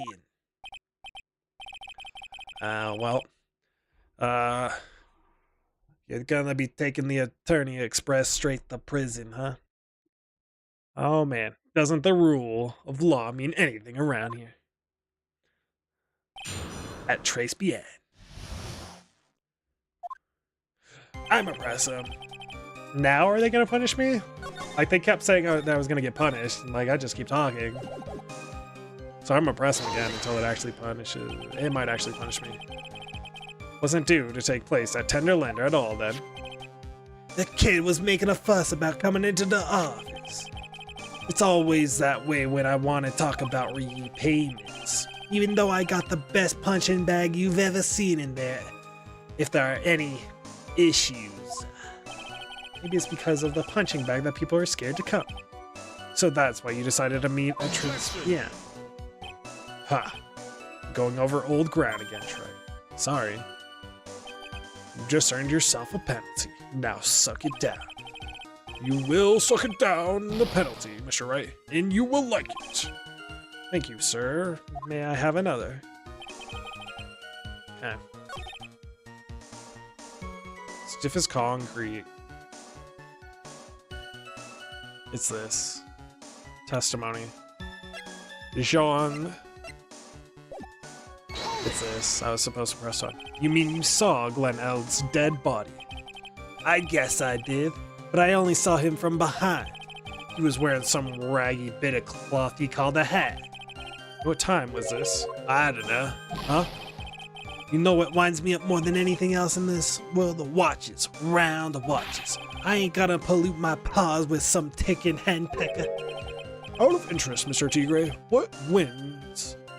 What winds you up the second most? Huh? What do you think? Square watches.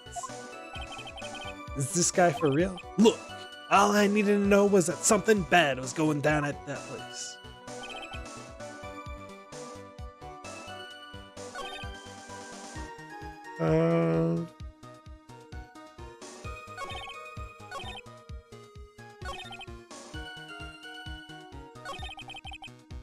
Was it the scene then? What's the scene? What did he see? An ugly scene? What do you mean? Witness it, which makes this question irrelevant. This is so stupid, dude. I limit myself to 7 cups of coffee during a trial. That's the rule. You better limit the number of times you take a penalty, Trite. Or your guts will look like the inside of a chimney. Ashen. Don't make me burn you again, Mr. Wright. I guess I should have pressed him on that. Guess I'm gonna make you that Special Express after all. So to recap, this ugly scene you saw was... This is our contradiction.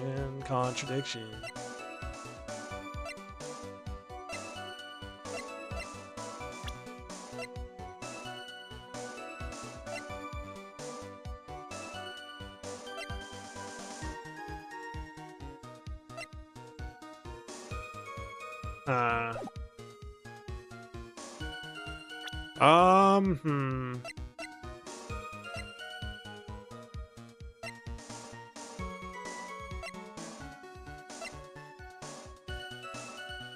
How did he see his partitions? He had to have been in the room. Objection! Yeah, there we go. You're something of a loan collecting pro, aren't you, Mr. Tigre? No one escapes the tiger's clutches. Well, I'm something of a lie detecting pro. And no one escapes the Phoenix's clutches. I think it's time we got something straight. What's this, Trite? A new line of irrelevant questioning. These are the floor plans of the crime scene. You say you were standing at the entrance, Mr. Tigre. From there, your field of vision would have covered an area something like this. Indeed. The witness would have had a clear view of the victim's seat. Isn't that what I just said? I saw the back of the kid's head. I was thinking about how the body should have been moved as well. Unfortunately for you, that is not possible. If the court would think back, you'll remember that between each of the tables is a partition. It's a tall partition. Why, that's true. Now look at the plans again. The truth is painfully obvious. He was in the building. From the entrance, the field of vision of any customer walking in ends here. Why, you sweating, huh? So, from the entrance of Trace BN, you couldn't have seen the victim's seat. But you did see the victim that day because you met with him. Objection! Wrong. Have you forgotten the old man's testimony yesterday? The victim was alone at his table. Objection! But the defense just proved that point to be moot. The victim, witnessed by Mr. Kudo, was not Glenn L, but a fake. What? In order to have Mr. Kudo falsely testify, the real killer posed as the victim he had just killed and acted as a charade. Charade. That will do. This trial has gone on long enough without the obvious question being answered. Who exactly was the real killer who impersonated the victim? You say the killer murdered Glenn Elk, and then impersonated his victim in a performance for Victor Kudo. In that case, Mr. Wright, reveal the identity of this criminal to the court. Why, that's easy. Furio Tigre. Obviously, the killer is Furio Tigre. No one else could have done it. What? Well, witness? Now that's cute. You think you can pin this on the tiger? Maybe yous don't understand. The tiger is the king of the jungle. So I dare you to say it again. Come on, you've got guts. You can't threaten me, Mr. Tigre. It's the defense. Go ahead and tell the witness, Mr. Wright. I left. Mr. Wright! Sounds to me like it must be you, old man. You've got guts, I'll give you that. Mr. Wright! Do not leave me to handle this alone. Perhaps I can end this embarrassment. Mr. Godot! Let's just go back over Mr. Kudo's testimony one more time. The old man didn't see just the victim. Oh, no. Yeah, sure, the girl bought him a Javachino, but she put some in. There's no question about it. She very conspicuously put some white powder in there. It's the victim. You saw the real victim or not. That doesn't matter. The fact remains, he saw the accused put the poison into the coffee. Yes, it was the waitress who poisoned the coffee. Very impressive, Mr. Godot, waiting for my absence to launch your attack. Found your pen at last, right? It was in my pockets. But anyway, Mr. Kudo witnessed two people that day. He saw the victim, the supposed Mr. Glenelg, and the waitress from behind. Yes, your point, Mr. Wright. I think the conclusion is obvious. If this Glenelg was really the killer in disguise, then surely it's possible the waitress was also part of the show. What? You mean the waitress was an imposter as well? The defendant, Miss Bird, fell unconscious immediately after the incident, and someone used her fainting to hatch an elaborate plan to pin the murder on her. Who on earth was it? Who was this waitress that Mr. Kudo witnessed? Viola Cadaverini. Who is this woman? Her name is Viola Cadaverini. She's an employee of Tenderland. You's making a big mistake. Do you know who Violetta grandfather is? It's looking next case gonna be the fucking. You better be going home in an armored truck tonight if you know what I mean. Stop shaking, Nick. Is Maya gonna get kidnapped yet again? Well, where was I? Yes, the defendant, Miss Bird, has stated the following. Well, when I took the coffee over to the victim's table, it's true there was another customer in the restaurant. She was sort of creepy. And she had a kind of cackling laugh.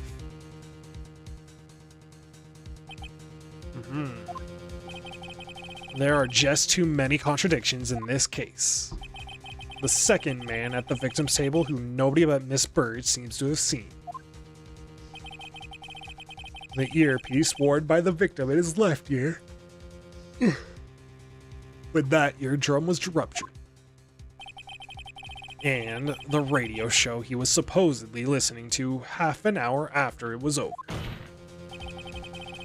There is only one logical explanation that clears up all of these contradictions. The whole incident took place twice, once for real and once for show.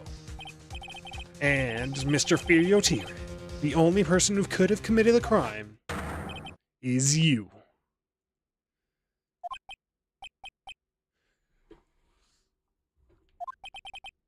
Witness, what have you got to say? That's cute. Sorry? You's alright. I could do with a guy like you around. What do you mean? Okay, I'm in on this game. I'm gonna have a charter, a jet to get to my meeting now, but I'm gonna give yous one more thing to think about before I go. Something to think about. You's got it all wrapped up nice, huh, right? But you's missing out one real important thing. But that can't be. I was in the joint that day, and I met that kid, too. But I couldn't have poisoned him, you see? What do you mean really expect us to believe you now, Mr. Tigre? What a troublemaker. Troublemaker. Looks like we're going to need another one for the road. Another testimony. Ba-da-da-da. One more steaming cup of hot testimony. Indeed. Witness, you will explain yourself to the court. I'll give you one more chance to testify. What happened that day at Trace Bien between yourself and the victim? I don't think this is the final showdown. Ties to the victim.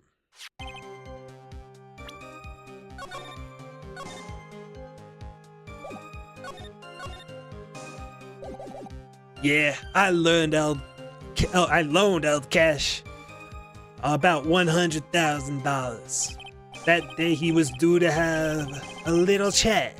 the kid had his payback date, see? So anyway, he tells me he's got no way to pay up. I'm about to flatten the guy when he starts screaming. Yes, I won $500,000. He got lucky, you know, real lucky. If that waitress hadn't done what she done, everything would have been over. Now, I see that the principal amount you loaned to Mr. Elg was $50,000. Yeah, well, you's got the vig to take the vig to take into account. Interest builds up fast, you know.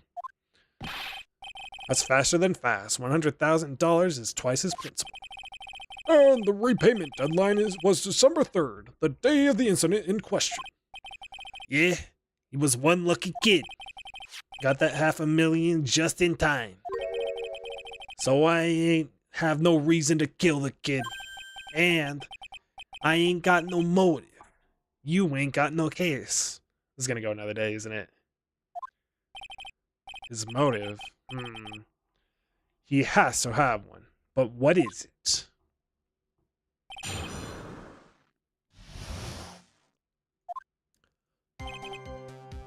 Oh. Yeah, I loaned El cash. At $100,000. Do you have any way of paying the loan back? The fool was a gambler. He said he could give it up till he couldn't give it up till he landed a big win. So I agreed to help him. Help You! I kept hitting him with ideas for ways he could get a big win, but the guy kept losing. So you were helping him for his sake or yours? Win through compromise. Yous help me, I help yous. What's the difference, huh? I don't believe this. Nick, would anyone really ever loan money to someone they thought was really unreliable? Like, for example, if it were you, I'd only loan you $5, max. Thanks a lot, Maya.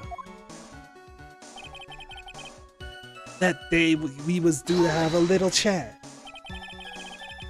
So how much were you expecting him to pay you back on that day? What do yous think? A whole package, $100,000, including interest. That's a real heavyweight punch. Once a client misses a repayment, you call the whole loan. You want to make it in my world? That's all you gotta know. And how many times had Mr. L been late with his repayments? Once.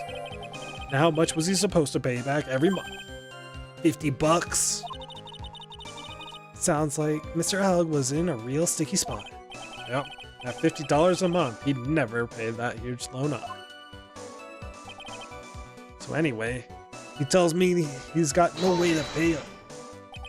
Yeah, but you could very easily be on that repayment plan for the rest of your life and still chill. How much did he have left on his debt? You want in round figures? About 100,000. That's the whole amount. You're talking about the guy who had 58 cents in his wallet. What? You was telling me he wasn't even gonna pay for the coffee? He certainly seemed to have been a brave man, this Mr. L. That guy was smooth, I tells you. It's real smooth. You'll have your money in less than 5 minutes. That's what he says to me. The guy then calls me the Tender Tiger. He was skating on thin ice with me. I'm about to find the guy. Was that because The guy won the lottery. Was his last chance at a big win. And you can confirm that this is the ticket in question. That's it. The Millionaire radio show starts at 1:30 p.m. and runs for 10 minutes. That fixes the time you two met with some accuracy. And the whole scene was acted out 30 minutes later. Also that Mr. Kudo would see it. I can still see the kid's face now. I ain't never gonna forget it. Yes, I have won $500,000. Was there anyone else in the restaurant at that time? I don't remember. There was no one there. I'll wear that ridiculous tiger shirt for a month. Mr. Armstrong, Maggie, and, if I'm right, Viola Cadaverini were all there at the time. So the victim hadn't intended to repay you from his lottery winnings from the beginning. Seems that way to me. But you wouldn't normally expect to win the lottery, would you? The undying belief that your next rule will be end the worst losing streak you've ever had. That's what defines a true gamer. Not wrong. He makes it sound so cool. Don't be tempted, Mick. You haven't got the willpower for it. All I know is the kid took a shot and he got lucky in the end. If that waitress hadn't done what she done, everything would have been over. Waitress, you mean? The girl with the glasses in the defendant's chair. Who else could I mean? If she hadn't gone in the way, things would have been bada bing, bada boom, over and done with. Maybe I should press a little harder about this. Well, this is like clearly the option. What did she do? What exactly are you implying the defendant did? How about you go ask Four Eyes about that $500,000 ticket? She wanted it so bad, she poisoned Alex's car. A likely theory. Your word hasn't held water lately, Mr. Tigre. Let's not forget this witness was actually at the scene, right? The law don't exactly agree with some of the deals I send out. I couldn't be there when the cops showed up, so I split. I see. You're on. The witness's last few statements are worth a good 2 cups of coffee. I concur, Mr. Godot. You will amend your testimony accordingly. Witness. Ha ha ha. So that's what's used after Phoenix Wright. Thanks to what she did, my business with that kid was over.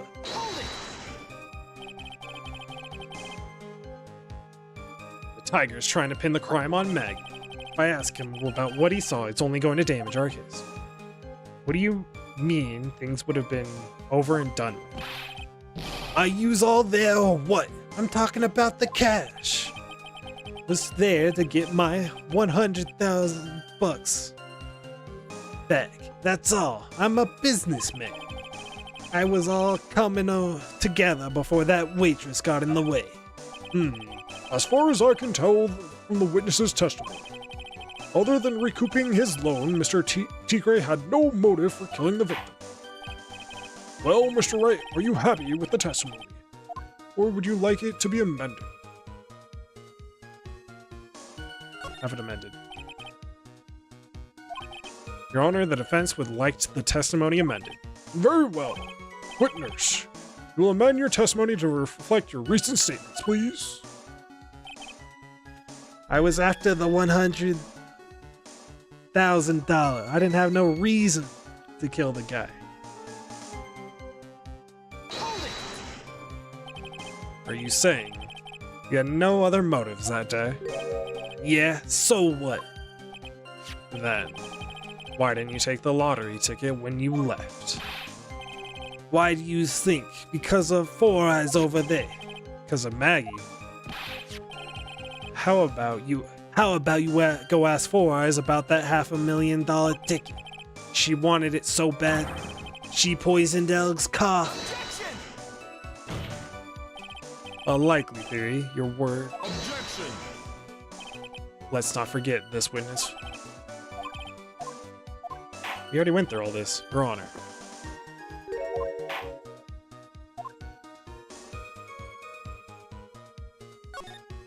Ah.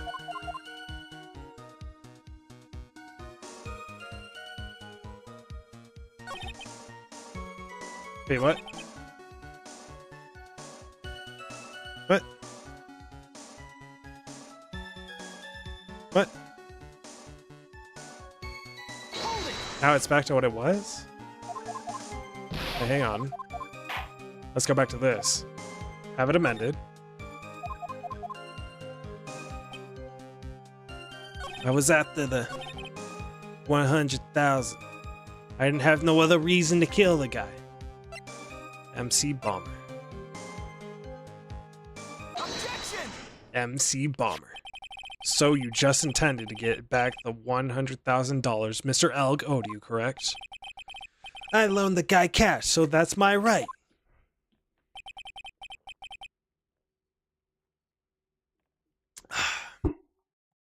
Unfortunately, Mr. Elg, I don't believe the $100,000 is what you were really after. Objection! What are you getting at, Trite?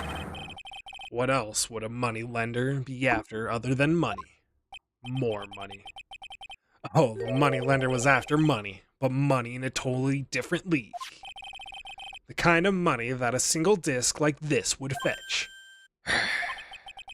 What is that? A computer virus, Your Honor. A virus called MC Bomber. A computer virus? What does one of those do? Computer virus is a program that wreaks havoc on the inside of a computer. A computer? What does one of those do?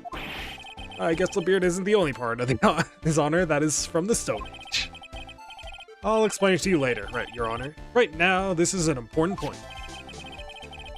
A virus like MC Bomber would be worth several $1 million on the black market. Several $1 million? Lending money with no hope of ever seeing repayment would normally be bad for business. But in this case, the very fact that Glenn Elg had no way to repay the money is crucial. What? Glenn Elg was a programmer, a highly skilled programmer. That skill was the collateral Mr. Elg put up in order to borrow the money. Objection! You're trying to suggest the witness's motive was to get hold of that program? Exactly. The witness may have poor fashion sense, but he is by no means an idiot, right? A man like him could get his hands on $1 million without resorting to murder. Of course he could, provided that he had time. But what if he needed the money right then? When the pressure's on, the luxury of choice tends to disappear. It seems you have a logical conclusion for this theory, Mr. Wright. Do you care to share it with us? Why did Mr. Tigre need money to the tune of $1 million? Do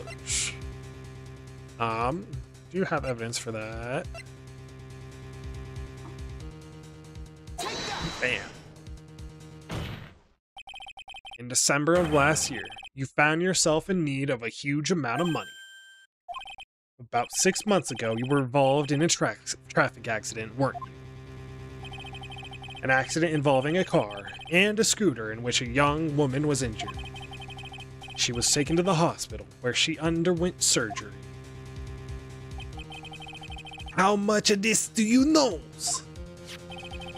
Do you know? These medical papers document the treatment of the young woman in question. According to these, her operation cost $1 million. And yet, when the payment was due last month, you somehow managed to pay it in full. $1 million? A preposterous sum. Someone should sue these HMOs. No one would pay a bill like that. If the medical association got wind of it, the hospital would end up as dead as a morgue. But Mr. Tigre had no choice but to pay, because his very life depended on it.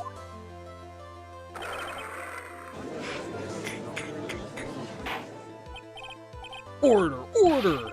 You say his life depended on it, Mr. Wright. Indeed it did. Simply because the injured woman was none other than Viola Cadaverini. Did you just say Cadaverini? Bruto Cadaverini, mob boss in charge of all underworld activities in the city, and doting grandfather to his precious Violetta, also known as Viola Cadaverini. Your life was in danger unless you paid compensation to the boss, correct? It makes sense.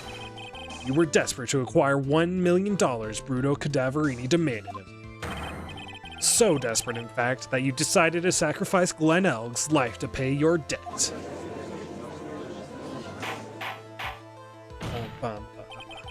On the day of the murder, Mr. Tigre's sole intention was to get his hands on this CD.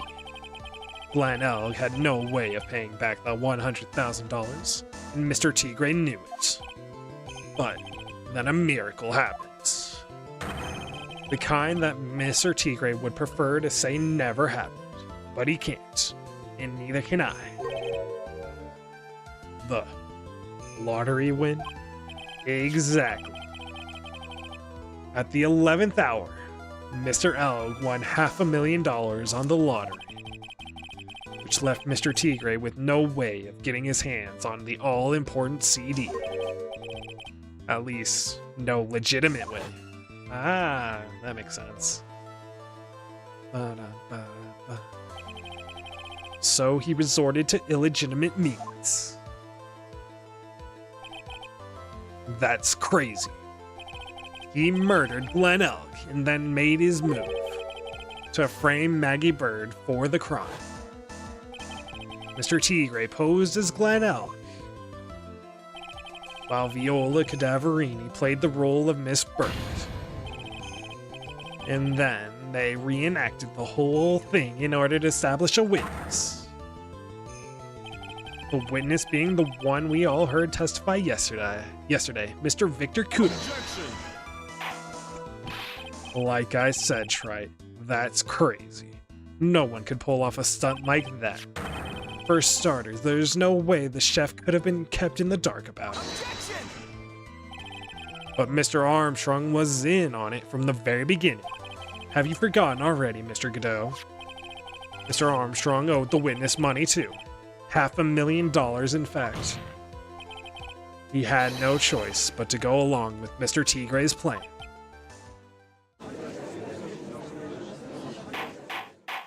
That is it. Order, order, silence, or...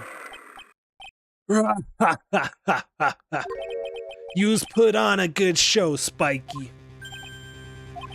If you's want to stay alive in the loan shark business, you gotta be careful.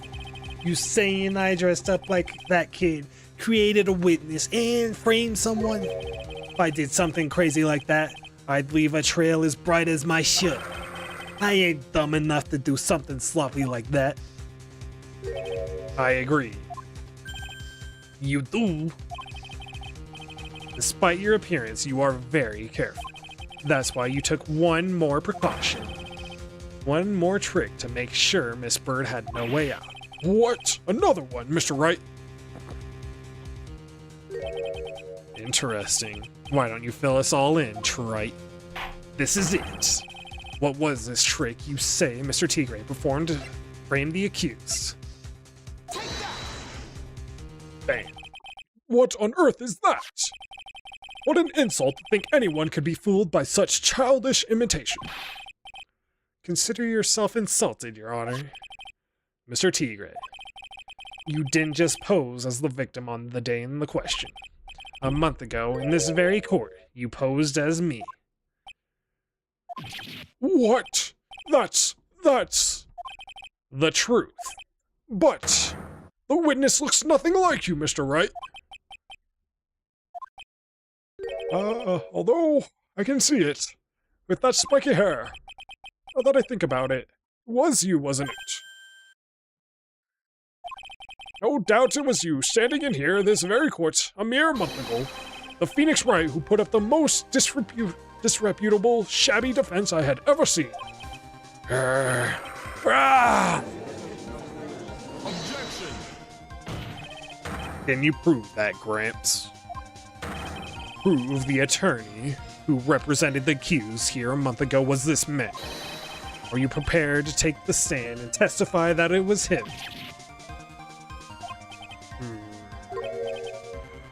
Hey, Forget about it, yeah? I wouldn't do something like that, not me. You made a mistake, right? It was someone else, huh? Objection! Have you no pride, sir? Objection! Pride is... This isn't a matter of pride. In case you didn't know, Trite, here in court, we deal with people's lives. Mr. Godot is right. Your Honor, Speaking for myself, I am absolutely convinced. The attorney in question was the witness standing before me now. However, I preside over this court as the judge, with the vested power to hand down a verdict. Someone in my position cannot be swayed by a memory without evidence to support it. No! If the defense has no further evidence, the court will now excuse the witness. The circumstances surrounding Mr. Tigre are dubious for sure, but not conclusive. but we've come so far. You say he impersonated Glenn Elk. You say he impersonated you. But none of that adds up to a murder charge. You don't have a shred of evidence that the witness poisoned the victim's coffee. No. Gumshoe at the 12th hour. Sucks to be you, right? Don't mess with the tiger, or you're gonna get mauled. You've got that? All we managed to do here was chase him around a bit, but I was so close to getting him to admit his own guilt. Looks like I won't be needing a refill. I just had one more piece of evidence. One more piece of evidence, and maybe I could get Maggie off the hook. I almost forgot about it, Gumshoe. This witness's cross-examination is over. You are free to go, Mr. Tigre. Hold it. Your Honor, sir. Wait. I'm taking a screenshot of this, bro. That is my boy, Detective Gumshoe. Wait. Detective. Detective Gumshoe. Sorry I took so long, pal. I staked everything on this. My badge, the works. So here it is. My heart's counting on this, too.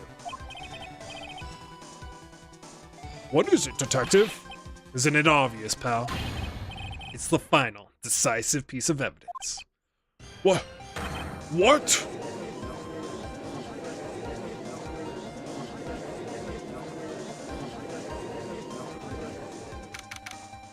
January 8th, 2:48 p.m. Sorry it took so long, pal, but I finally got the results from the lab. The results. About the prints, pal. From this medicine bottle.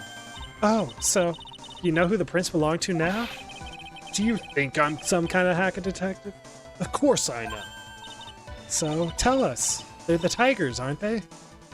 Right? I knew it. You bet. Clear as crystal, all over the bottle. They're Furio Tigre's paw prints, all right. That's great. We've got him now, Nick. What's wrong with you? You've hardly said a word since Detective Gumshoe got here. He's laid everything on the line for you, Nick. I know. Look, I'm sorry. It's kind of hard to say, but really doesn't make any difference whose prints are on the bottle now. Huh? What? Why not? What we need to procure at this stage in the trial is irrefutable evidence that the tiger put poison in Glenn Elk's coffee. He already admitted that he met the victim. The fact that his prints are on this bottle. That really doesn't make any difference now. I knew it. Great. No matter how hard I try, I'm never of any use. That's a lie, Gumshoe. Straight up lie. Hey, don't be so hard on yourself. This was our last chance to help Maggie. And yeah, I've been working on some useless piece of evidence the whole time. It's alright. I'm a real loser. I'm not breaking news. It's not breaking news to me, pal. Maggie! This is where it starts. Detective Gumshoe? Maggie?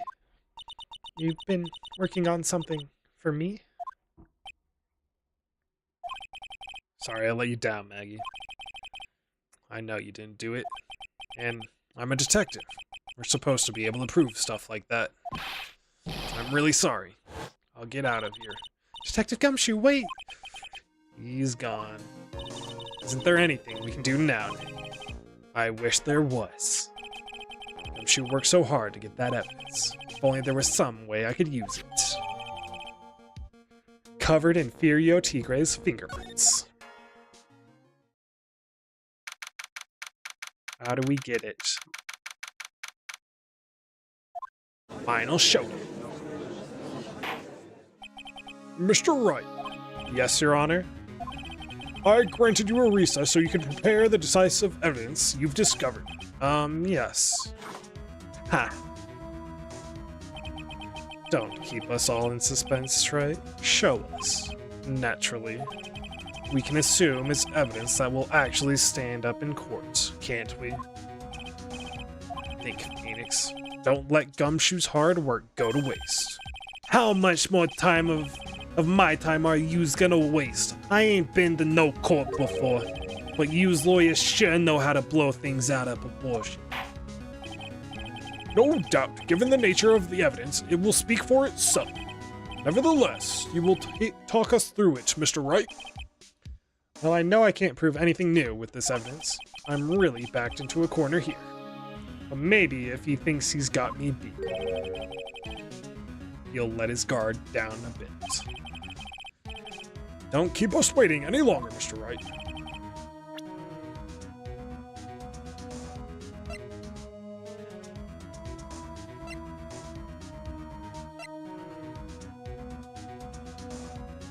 I mean, this is what it's supposed to be, but...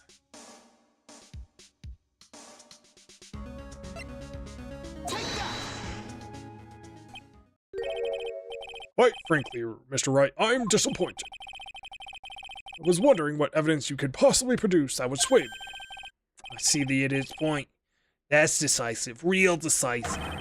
It's decisive in saying that I ain't guilty. Come on, Nick.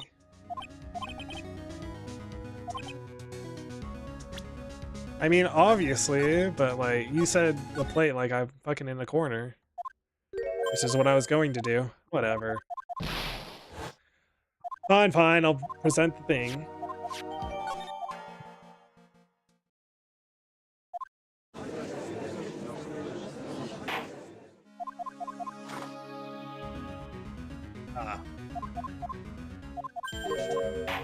Yep. I'm really backed into him. Maybe he thinks he's got me beat. He'll let his guard down. Well, I don't think this is going to work. This is the defense's final piece of evidence. Isn't that The victims. Your Honor? Naturally, the court is already aware of the contents of this bottle.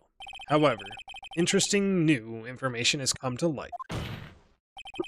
We have clearly identified some fingerprints on it. Fingerprints belonging to you, Mr. Tigre. What? But, Mr. Wright, what conclusion are you hoping to draw from this new information? Everyone in here knows what this bottle contains, except one man. One person in this courtroom should theoretically be in the dark. My prints on that fancy-looking bottle. Is that what you seen? Well, what the hell's in it anyway?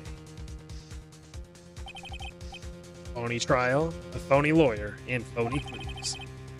Everything about this case has been phony. Seems like the perfect excuse for some phony evidence. Mr. Tigre, This is a decisive piece of evidence that will prove your guilt. Why? Because it contains potassium cyanide.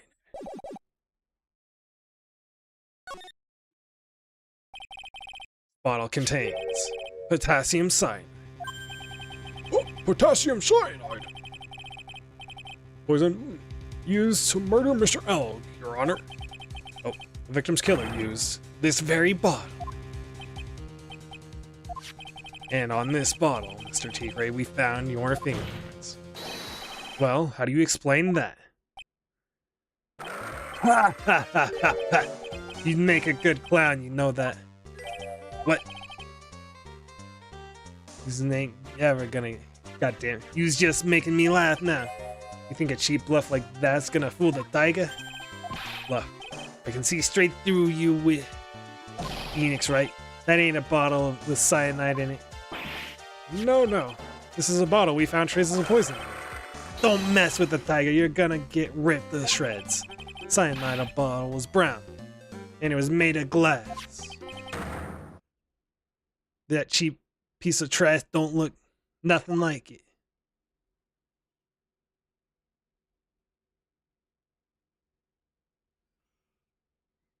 He just admitted. He just admitted.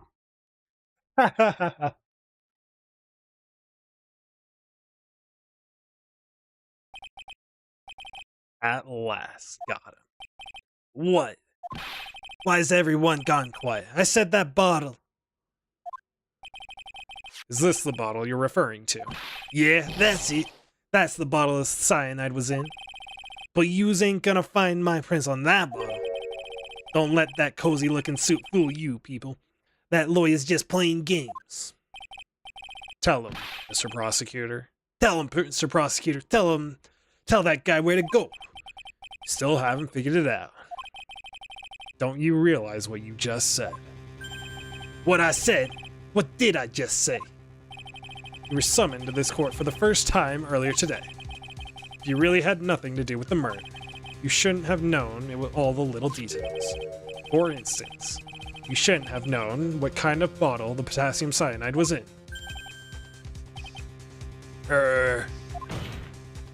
But just now, you slipped up in front of every single person in this courtroom. You described the exact bottle used by the killer to hold the poison. Yous don't know who's yous messing with. I'm the tiger. I control millions of dollars on the black market. You think I'm gonna let some jumped up suit get the better of me? Sure. The last piece of evidence was phony. Your testimony. But that's just what you deserve. The phony trial with a phony lawyer. It was all played out by you, the biggest phony of all.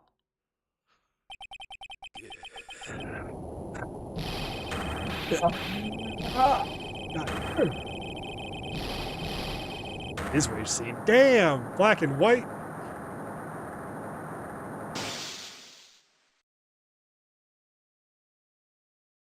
Lights out. Ah! It's actually lights out. What's going on? Looks like a blackout.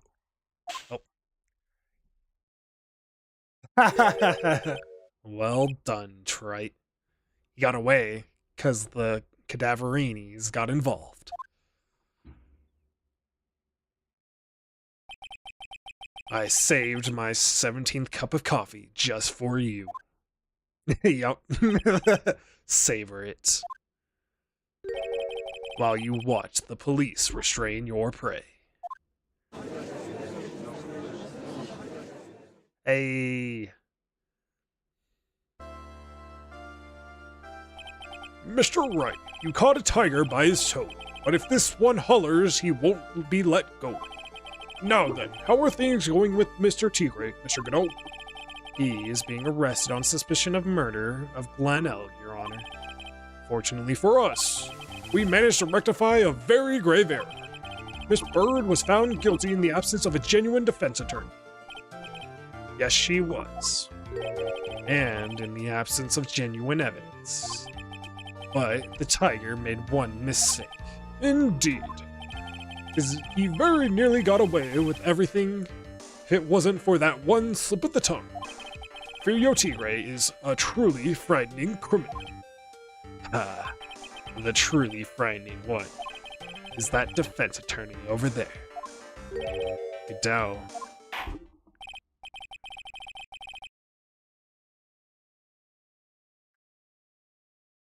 Is that Gant? Damon Gant? Is it Damon Gant? Yeah, maybe. Well, I'm now in a position to deliver my verdict. This court finds the defendant Maggie Bird not guilty. Right. He keeps calling me Trite. Might be Damon Gant's son or whatever. Maybe? Godot Gant? Yeah. No, I don't know. That is all. This court is adjourned. I don't know who he is yet. It's gonna be a surprise. Maybe Damon Gant's son, huh?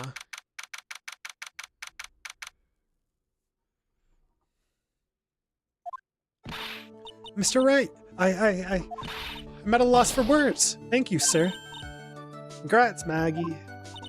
I'm so mad at Mr. Wright when Mr. Wright landed me in all that trouble a month ago, but now I feel like I can forgive him. Hey, that wasn't me, Maggie. That was the tiger. Look, Nick, in the doorway. Detective Gumshoe. Oh, I guess I'm heading off then. Wait. It's the lunchbox. Give the lunchbox to him so he can give it to Maggie. Detective Gumshoe? Oh yeah. Congrats, Maggie. Thanks.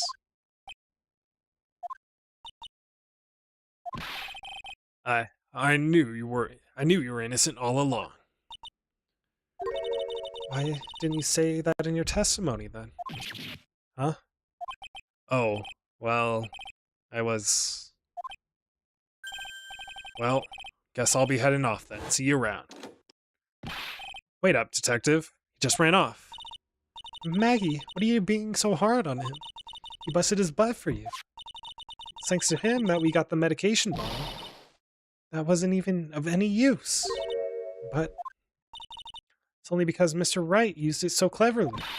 Detective Gumshoe was running around in circles. Poor guy. Looks like she still isn't ready to forgive him. Can you put in a good word for him, Nick? Yeah, Maya's right. I should help Gumshoe out. It's clear. Maggie. You know, Detective Gumshoe's been real worried about you through all of this. I wanted to believe that, sir, but on that first day of the trial, he practically gave a judge a free pass to lock me up. He didn't have any choice, Maggie. He's a detective. He has to report the facts. He doubted me, that's why. He thought I might have done it. Got to prove to her that Gumshoe really cares about her. I know. I'll give her a little present to celebrate her freedom.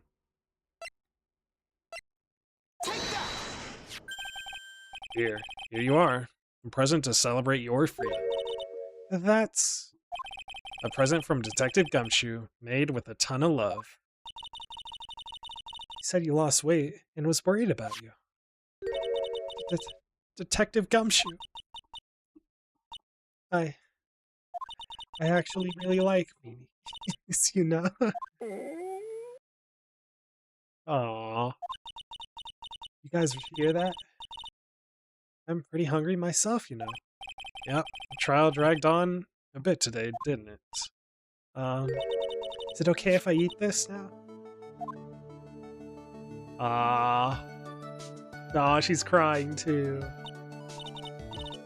So, how is it, Maggie? It's really good. Aw, adorable. Oh man, they make really good CGs for it. So the case of the phony, the false allegations surrounding Maggie have all been cleared up. Aw, and who knows? Maybe a whole new chapter of her life is about to start.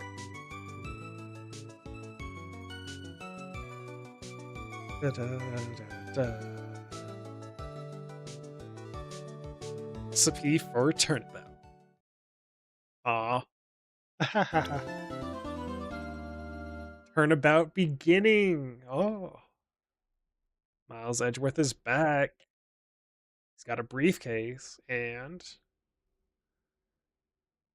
it is a handsome pose he's got going on, which his face looks a bit different. Whoa.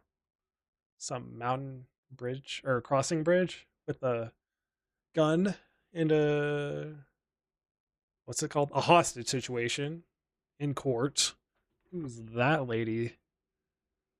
Who's the lady in the bottom right in his detective coat or whatever? But good case, good case.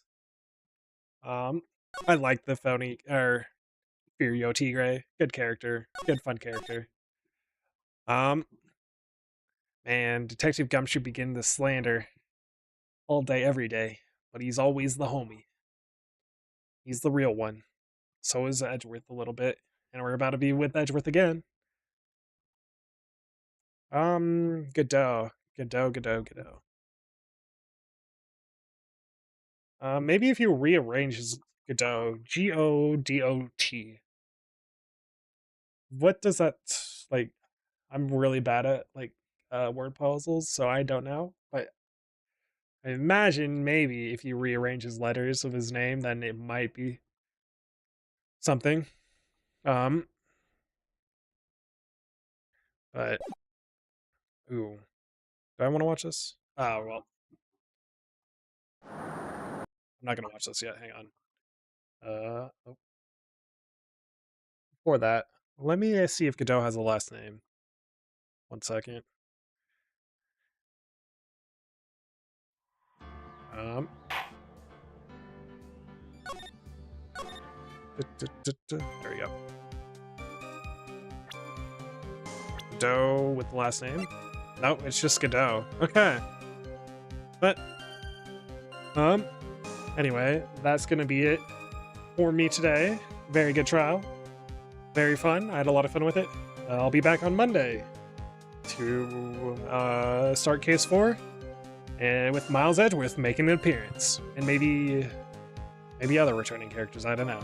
I love that they bring back characters. Maggie back